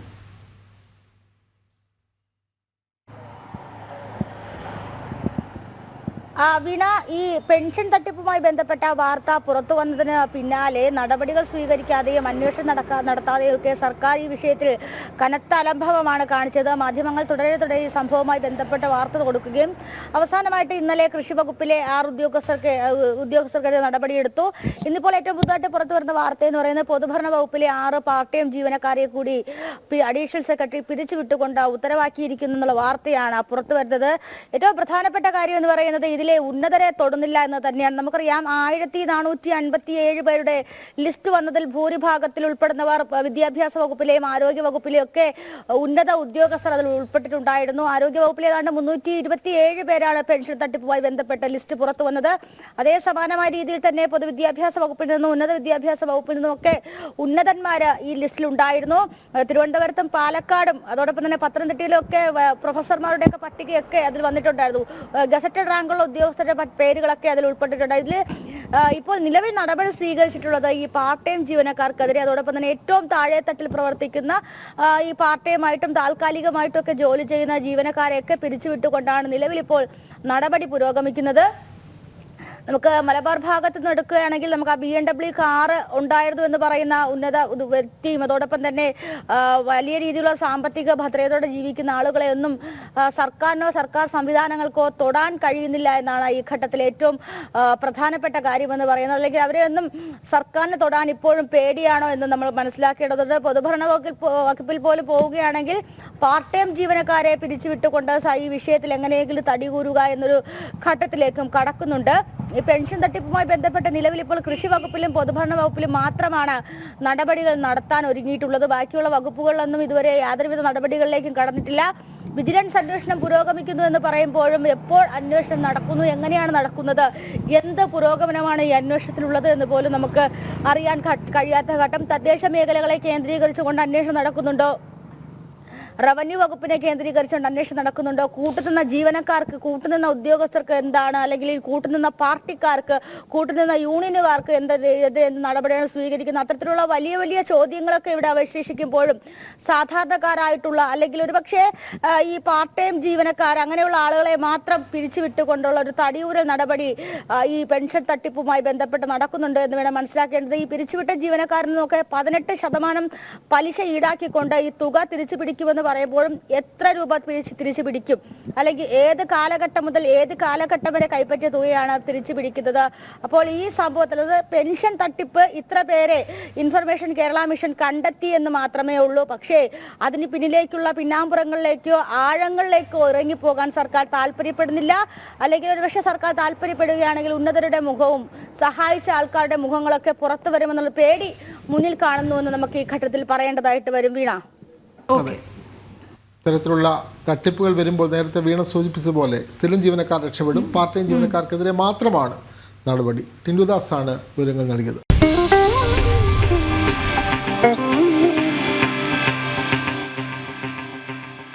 വീണ്ടും ക്ഷേത്ര തകർത്ത അല്ലെങ്കിൽ സർപ്പക്കാവുകൾ തകർക്കുന്ന സമീപനം CPM നേതാക്കൾ തന്നെ കൈക്കൊള്ളുന്നു. ഹിന്ദു വിരുദ്ധത എന്ന് തന്നെ പറയാം. അതെ, അങ്ങനെ തന്നെ പറയാം. നീക്കങ്ങൾ കാണുമ്പോൾ അതെ, വീണ്ടും ഹിന്ദു വിരുദ്ധതയുമായി CPM. തിരുവനന്തപുരത്തെ പുരാതനമായ സർപ്പക്കാവ് വെട്ടിത്തെളിച്ച് CPM നേതാവ്. വട്ടിയൂർക്കാവ് കാച്ചാണിയിലെ കൈതറക്കോണം കാവ് നശിപ്പിച്ചത് ചെറിയ കുണ്ണി വാർഡ് മെമ്പർ മധു. കാവിലെ നാഗവിഗ്രഹങ്ങൾ CPM നേതാവ് അപഹരിച്ചുവെന്നും പരാതിയുണ്ട്. ജനം ബ്രേക്കിംഗ്.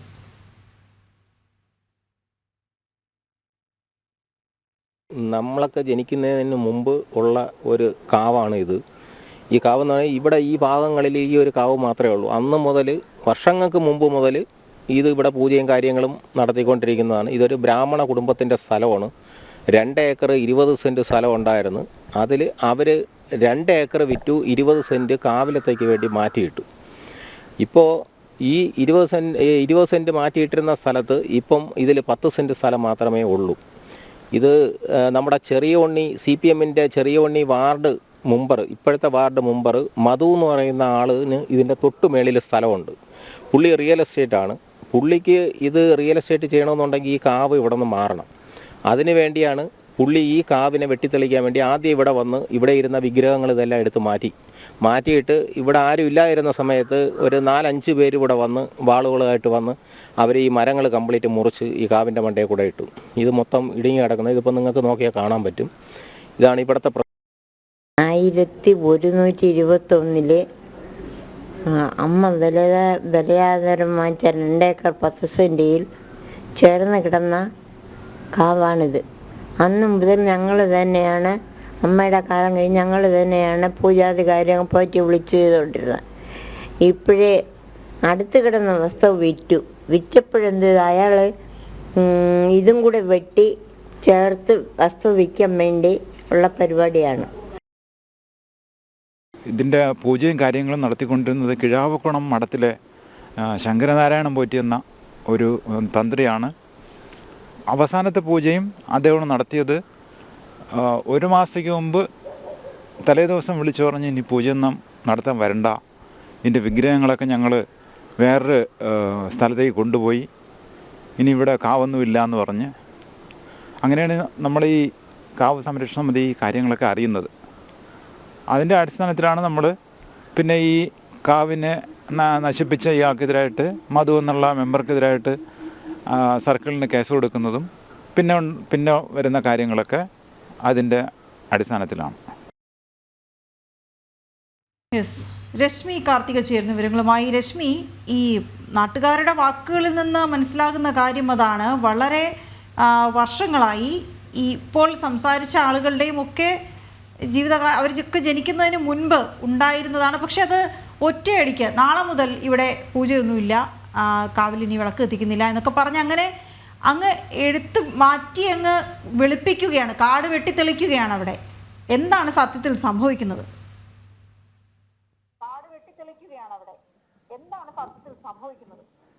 വീണ, CPM-ന്റെ ഹിന്ദു വിരുദ്ധത അത് ഒരു ആദ്യത്തെ സംഭവമല്ല. അത് തുടർച്ചയായി ചെയ്തുകൊണ്ടിരിക്കുന്ന CPM-ന്റെ ഭാഗത്തു നിന്നുള്ള ഒരു സമീപനം തന്നെയാണ്. ഈ കാവ് സ്ഥിതി ചെയ്യുന്നത് വട്ടിയൂർക്കാവ് കാച്ചാണി വാർഡിലാണ്. അത് വള്ളൻ കൈതറക്കോണം ആണ് ഈ കാവ് സ്ഥിതി ചെയ്തത്. അതിപുരാതനമായിട്ടുള്ള കാവാണ്. നൂറ്റാണ്ടുകൾക്ക് മുൻപ് തന്നെ ഇത്തരത്തിൽ ഈ കാവ് ഉണ്ട്. കാവ് അതേ രീതിയിൽ സംരക്ഷിച്ചു പോകുന്നു. നാഗർ ദൈവങ്ങളുടെ പ്രതിഷ്ഠയുണ്ട്. കൃത്യമായി എല്ലാ മാസവും ആയില്യം നാളിലാണ് ഇവിടെ പൂജ നടത്തുന്നത്. അതിനായി പ്രത്യേക തന്ത്രി ഉൾപ്പെടെയുണ്ട്. ആ നാടിന്റെ ഒരു വളരെ പുരാതനവും പവിത്രവുമായിട്ട് സംരക്ഷിച്ചു പോകുന്ന ഒരു കാവാണ്. അവിടെയാണ് ഇത്തരത്തിൽ ഉള്ള ഒരു ഇടപെടൽ ഈ ഒരു CPM നേതാവ് മധുവിന്റെ ഭാഗത്തു നിന്നും ഉണ്ടായിരിക്കുന്നത്. അയാൾക്ക് ഈ കാവിനോട് ചേർന്ന് കുറച്ച് അയാളുടേതായിട്ട് കുറച്ച് വസ്തുവുണ്ട്. ആ വസ്തുവിന്റെ കച്ചവടം നടക്കാത്തത് കാവുള്ളത് കൊണ്ടാണ് എന്നുള്ളതാണ് ഇയാൾ പറയുന്ന ഒരു കാര്യം. അതുകൊണ്ട് തന്നെ ഇയാളുടെ സമീപനം കാവിലേക്ക് ഒരു ദിവസം കൂട്ടുകാരോടൊപ്പം അദ്ദേഹത്തോടൊപ്പമുള്ളവരോട് എത്തി ഈ കാവ് പൂർണ്ണമായും വെട്ടി നശിപ്പിക്കുകയാണ് ചെയ്തത്. യാതൊരു തരത്തിലുള്ള ഇത് അത്രത്തോളം പരിപാവനമായി കൊണ്ടു നടന്ന ഈ കാവിനെയാണ് പൂർണ്ണമായി വെട്ടിത്തെളിപ്പിക്കുകയും മാത്രമല്ല നാഗർ ദൈവങ്ങളുടെ പ്രതിഷ്ഠ അപഹരിച്ച് ഇയാളുടെ വീട്ടിലേക്ക് കൊണ്ടുപോവുകയുമാണ് ചെയ്തത്. ഇത് കണ്ടവരുണ്ട്, സാക്ഷികളുണ്ട്. അരുവിക്കര പോലീസിന് കേസ് നൽകിയിട്ടുണ്ട്. വലിയ രീതിയിലുള്ള പ്രതിഷേധം നാട്ടുകാരുടെ ഭാഗത്തു നിന്നും ഉണ്ടാകുന്നുണ്ട്. ഇനി ആ കാവിന്റെ വളരെ ചെറിയൊരു ഭാഗം മാത്രമാണ് നിലവിൽ അവശേഷിക്കുന്നത്. ആ കാവ് കൂടി നശിപ്പിക്കാനുള്ളൊരു ശ്രമം ഈ CPM നേതാവിന്റെ ഭാഗത്തു നിന്നുണ്ടായിരുന്നു. കാവ് വളരെ വേഗം ഈ വൃക്ഷങ്ങളൊക്കെ തന്നെ കെട്ടുപോകുന്ന തരത്തിലുള്ള കീടനാശിനികൾ അടിക്കുന്നതിന് വേണ്ടി ഇയാൾ പലപ്പോഴും രാത്രിയിൽ മറ്റുള്ളവരുമായി സംഘം ചേർന്ന് ഈ കാവിൽ എത്താറുണ്ട്. ഇത് വലിയ രീതിയിൽ നീചമായ ഒരു പ്രവൃത്തിയാണ് CPM നേതാവിന്റെ ഭാഗത്തു നിന്നും ഉണ്ടായിരിക്കുന്നതിനെ വലിയ രീതിയിൽ ജനരോഷം ഉയരുന്നുണ്ട്. വലിയ രീതിയിൽ പ്രതിഷേധം ഉയരുന്നുണ്ട്. ക്ഷേത്ര സംരക്ഷണ സമിതി ഉൾപ്പെടെ വിഷയത്തിൽ ഇടപെട്ടിട്ടുണ്ട്. അതിപുരാതനമായി നൂറ്റാണ്ടുകളായി സംരക്ഷിച്ചു പോകുന്ന നാഗർകാവ് ആണ് ഇതേ രീതിയിൽ ഒരു വളരെ പെട്ടെന്നൊരു ദിവസം ഇനി ഇവിടെ പൂജ നടത്തരുത് എന്ന് പറഞ്ഞുകൊണ്ട് ഗുണ്ടായിസം പോലെ എത്തുകയും കാവ് വെട്ടിത്തെളിക്കുകയും ചെയ്തത്. അതിനുശേഷം നാഗർദൈവങ്ങളുടെ പ്രതിഷ്ഠ പോലും അപഹരിച്ച് അയാളുടെ വീടിന്റെ ഏതോ ഒരു ഭാഗത്ത് കൊണ്ടുവച്ചിരിക്കുകയാണെന്നുള്ളതാണ് ഈ നാട്ടുകാരൊക്കെ പറയുന്ന ഒരു കാര്യം. ഏതായാലും വലിയ രീതിയിൽ ജനരോഷം ഈ വിഷയത്തിൽ ഉയർന്നിട്ടുണ്ട്. പ്രദേശവാസികളടക്കം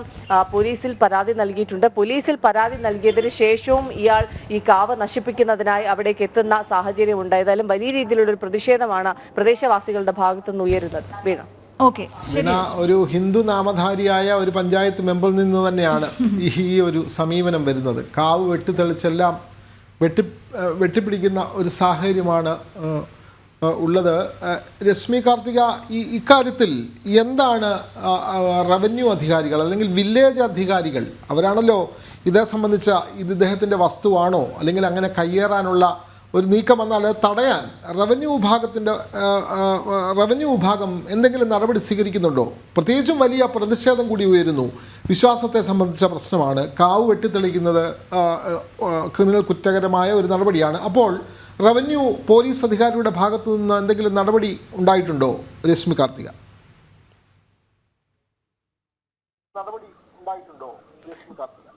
നിലവിൽ ഈ ഒരു സംഭവത്തിന് പിന്നാലെ പോലീസിൽ പരാതി നൽകുകയാണ് ചെയ്തിട്ടുള്ളത്. അരുവിക്കര പോലീസിനാണ് പരാതി നൽകിയിട്ടുള്ളത്.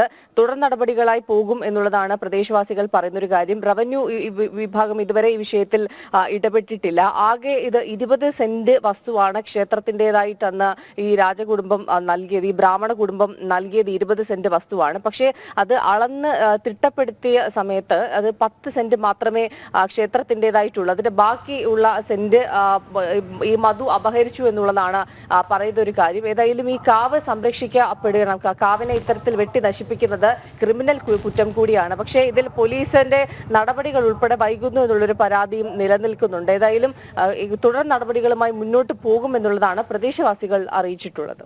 നമ്മുടെ പ്രേക്ഷകർ ഇതിൽ പ്രതികരിക്കുന്നുണ്ട്, ശക്തമായി പ്രതികരിക്കുന്നു. പ്രദീപ് എസ് എന്ന് പറയുന്ന ഒരു പ്രേക്ഷകൻ പറഞ്ഞിരിക്കുന്നത് വെള്ളനാട് ശശിക്കും ഈ കാവ് വെട്ടിത്തെളിച്ചതിൽ പങ്കുണ്ട് എന്ന് പറയുന്നു. അത് എന്തെങ്കിലും തെളിവിൻ്റെ അടിസ്ഥാനത്തിലാണോ എന്നറിയില്ല. എന്തായാലും ഇക്കാര്യത്തിൽ പരാതി ഉയർന്നു കഴിഞ്ഞു. വിശ്വാസികളുടെ ഭാഗത്തു നിന്ന് വലിയ പ്രതിഷേധം ഉയരുന്നു. അവിടുത്തെ നാഗവിഗ്രഹങ്ങൾ പോലും അദ്ദേഹം കവർന്നു കൊണ്ടുപോയി അല്ലെങ്കിൽ നശിപ്പിക്കാൻ വേണ്ടി കൊണ്ടുപോയി എന്നുള്ള കാര്യങ്ങൾ കൂടി ഈ വാർത്തയിലുണ്ടല്ലോ. അപ്പോൾ ഈ നാഗവിഗ്രഹങ്ങൾ എടുത്തുകൊണ്ടുപോയി ഈ ഒരു ബ്രാഹ്മണ ഇല്ലത്തിൻ്റെ ഉടമസ്ഥതയിലുള്ള ഈ ഭൂമിയിലെ ഈ നാഗവിഗ്രഹങ്ങൾ കൊണ്ടുപോകുന്നു, കാവ് നശിപ്പിക്കുന്നു. ജനകീയ പ്രതിഷേധം ഏത് തരത്തിലായിരിക്കും അവിടെ ഉയരാൻ സാധ്യത? രശ്മി കാർത്തിക്, അത്തരം വിവരങ്ങൾ ലഭിക്കുന്നുണ്ടോ?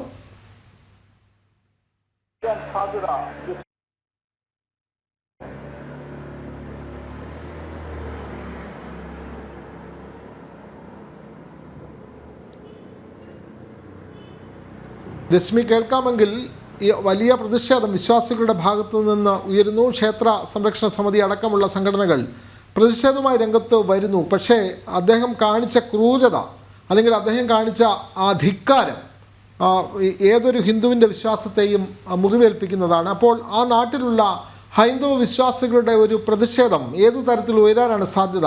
രശ്മി കാർത്തിക.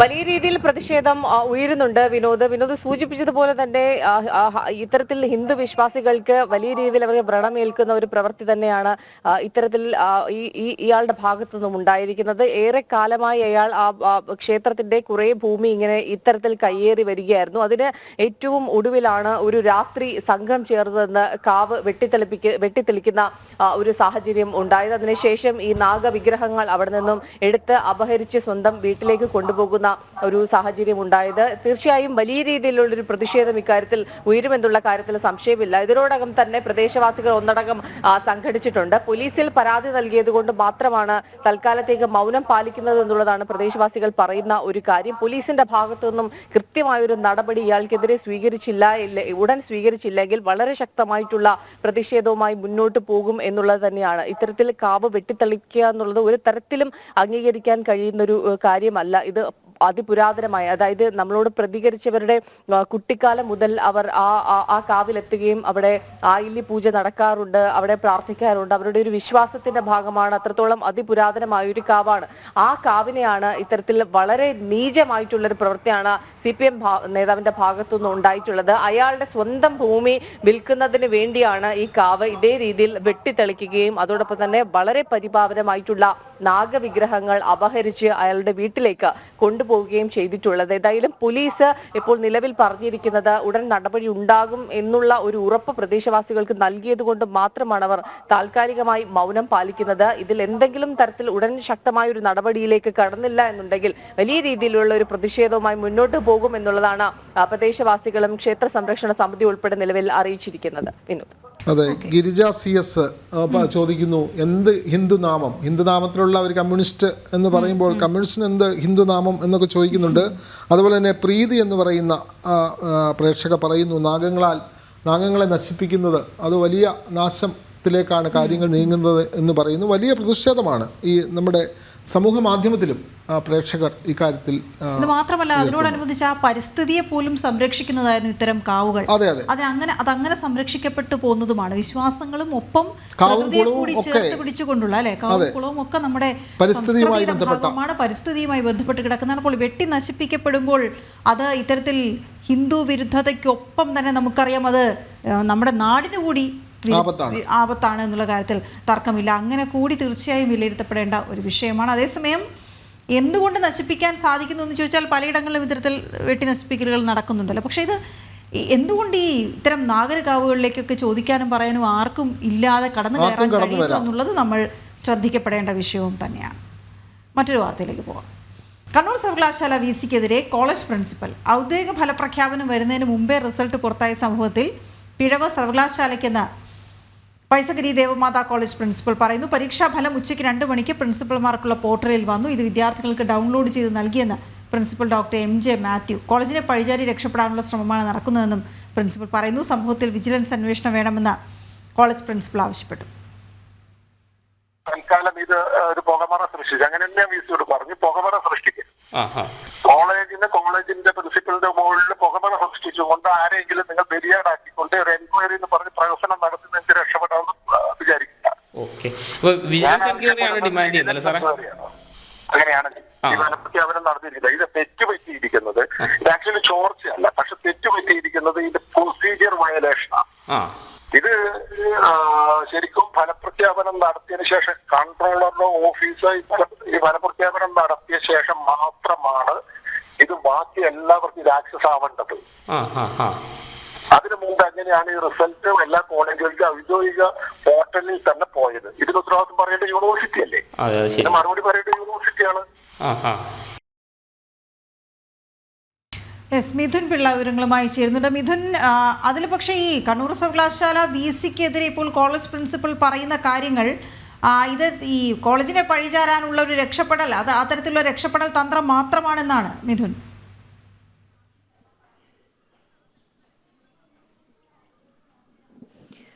വീണ, ഇതിൻ്റെ ഈ ഒരു വിവാദത്തിന്റെ പിന്നിലുള്ള സാഹചര്യം കൂടി നമ്മളൊന്ന് പരിശോധിക്കേണ്ടതാണ്. കാരണം റെക്കോർഡ് വേഗത്തിൽ കണ്ണൂർ സർവകലാശാല ഈ 4 വർഷ ഡിഗ്രി കോഴ്സിന്റെ റിസൾട്ട് പ്രഖ്യാപിച്ചു എന്ന് പറഞ്ഞുകൊണ്ട് കഴിഞ്ഞ ദിവസമാണ് ഈ റിസൾട്ട് പുറത്തു വരുന്നൊരു സാഹചര്യം ഉണ്ടായത്. എന്നാൽ ഔദ്യോഗിക ഫലപ്രഖ്യാപനം വരുന്നതിന് മുന്നേ തന്നെ ഈ റിസൾട്ടുകൾ വാട്സപ്പ് വഴിയും അല്ലെങ്കിൽ ചില കോളേജിന്റെ ഔദ്യോഗിക പോർട്ടൽ വഴിയും ഒക്കെ തന്നെ പുറത്തേക്ക് വരുന്നൊരു സാഹചര്യം ഉണ്ടായി. ഇതാണ് ഈ വിവാദത്തിന് പ്രധാനപ്പെട്ട കാരണമായി പറയുന്നത്.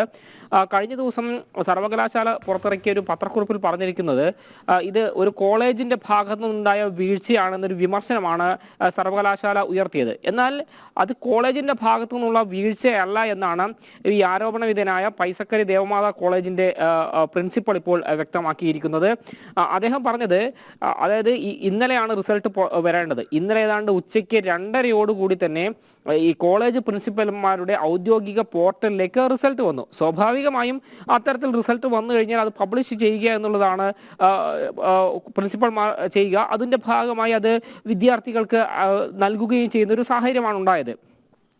എന്നാൽ ഈ റിസൾട്ട് പുറത്തു വന്ന് 4 മണിക്ക് ശേഷമാണ് കണ്ണൂർ സർവകലാശാലയുടെ പരീക്ഷാ കൺട്രോളർ ഇത്തരത്തിൽ ഈ കോളേജ് പ്രിൻസിപ്പാൾമാരുടെ അടുത്ത് വിളിച്ചു പറയുന്നത് ആ റിസൾട്ട് പുറത്തു വിടാൻ പാടില്ല എന്ന്. അപ്പോൾ അദ്ദേഹം തിരിച്ചു ചോദിക്കുന്ന ചോദ്യം, 2:30 തങ്ങൾക്ക് ഒഫീഷ്യലി കിട്ടിയ ഈ ഒരു ഫലം എന്തിനാണ് 4 മണിക്കാണോ ഔദ്യോഗിക അറിയിപ്പായിട്ട് പ്രസിദ്ധീകരിക്കാൻ പാടില്ല എന്ന ചോദ്യമായി പറയുന്നത് എന്നുള്ളൊരു വിമർശനമാണ് പ്രധാനമായും അദ്ദേഹം ഉന്നയിക്കുന്നത്.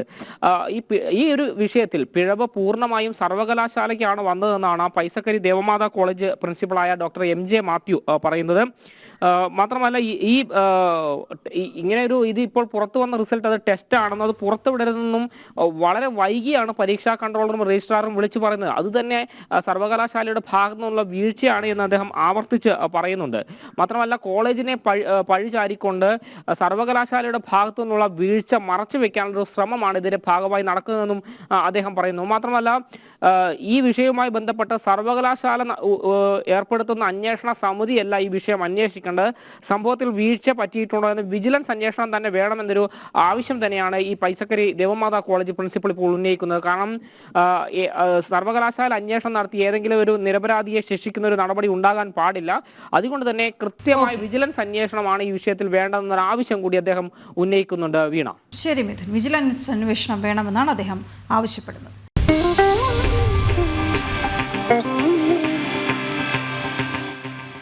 കഴിഞ്ഞ ദിവസം ഈ കോതമംഗലത്ത് 6 വയസ്സുകാരിയുടെ കൊലപാതകവുമായി ബന്ധപ്പെട്ട വലിയ വാർത്തകൾ പുറത്ത് വരുന്നുണ്ട്.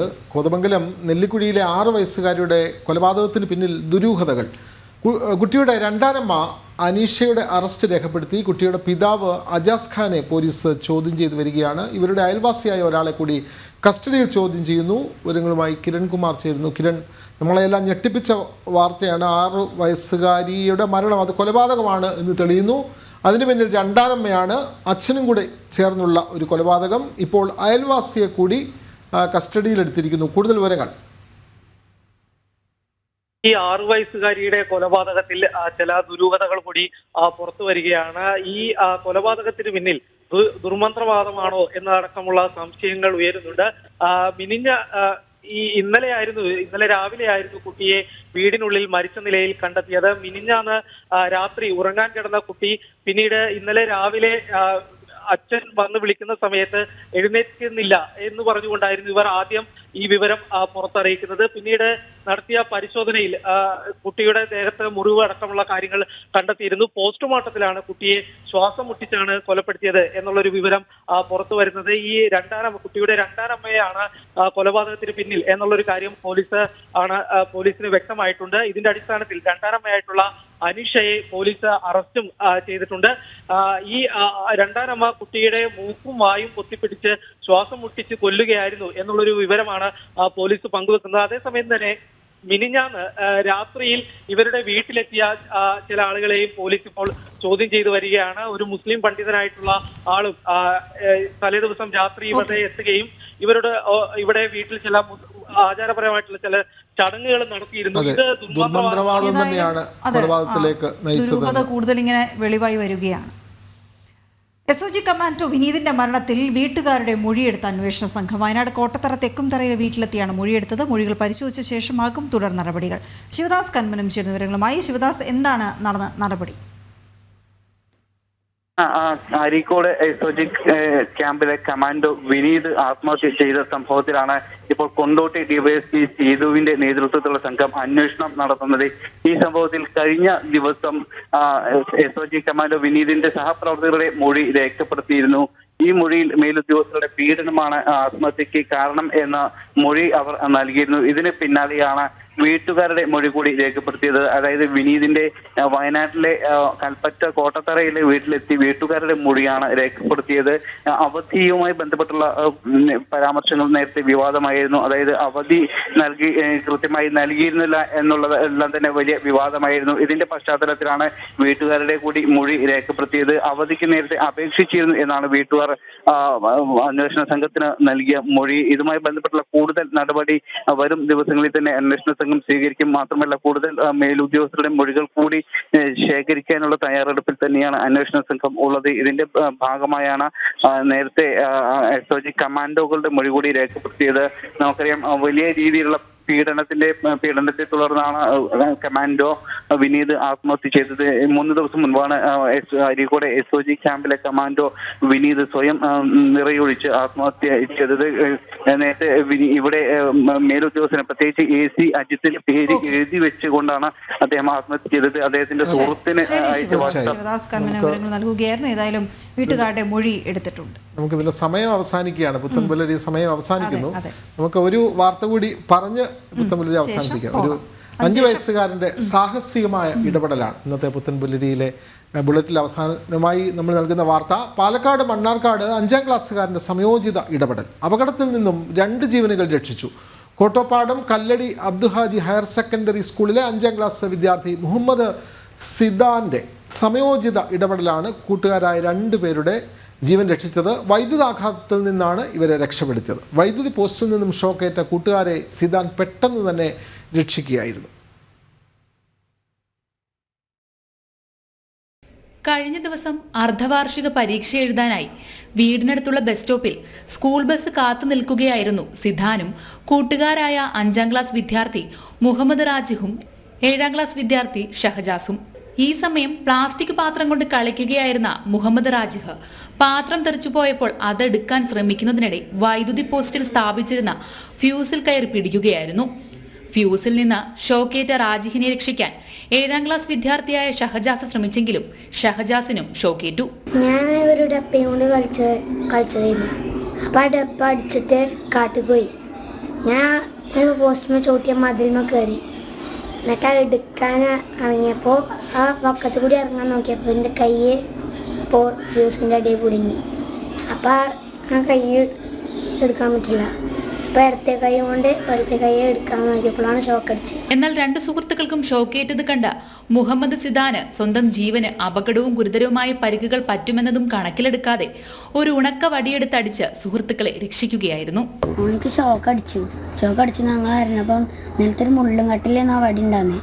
അപ്പോൾ ആ വടി വലിച്ചെടുത്തു. മുള്ളുത്തി കൈമ അതൊന്നും നോക്കില്ല. വലിച്ചെടുത്തിട്ട് ഓനെ ഫസ്റ്റ് ഒരു വടി ഒട്ടടിച്ചു, ഇതായില്ല. പിന്നെ അടിച്ചു, പിന്നെ ഇതല്ല. പിന്നെ തലക്കിട്ടടിച്ചപ്പോഴാണ് ഇതായത്. അത് ഉമ്മ പറഞ്ഞ അമ്മായിക്ക് അന്ന് ഷോക്ക് അടിച്ചപ്പോൾ ഉമ്മ പറഞ്ഞിരുന്നു ഷോക്ക് അടിച്ചാൽ ഉണങ്ങിയ വടിയോട്ട് അടിച്ചാൽ മതി പറഞ്ഞു. അപ്പൊ അങ്ങനെ അടിച്ചു. സിദാന്റെ സംയോജിതമായ ഇടപെടൽ മൂലം വലിയൊരു ദുരന്തത്തിൽ നിന്നാണ് കൂട്ടുകാർ രക്ഷപ്പെട്ടത്. കോട്ടോപ്പാടം കൊടുവാളിപ്പുറം കല്ലായത്ത് വീട്ടിൽ ഉമർ ഷാറൂഖിന്റെയും ഫാത്തിമത്ത് സുഹറയുടെയും മകനാണ് മുഹമ്മദ് സിദാൻ. മാതൃകാപരമായ ധീരതയും മനസാന്നിധ്യവും പ്രകടിപ്പിച്ച മുഹമ്മദ് സിദാനെ സ്കൂൾ PTA യും സ്റ്റാഫ് കൗൺസിലും അനുമോദിച്ചു. ജനം, പാലക്കാട്.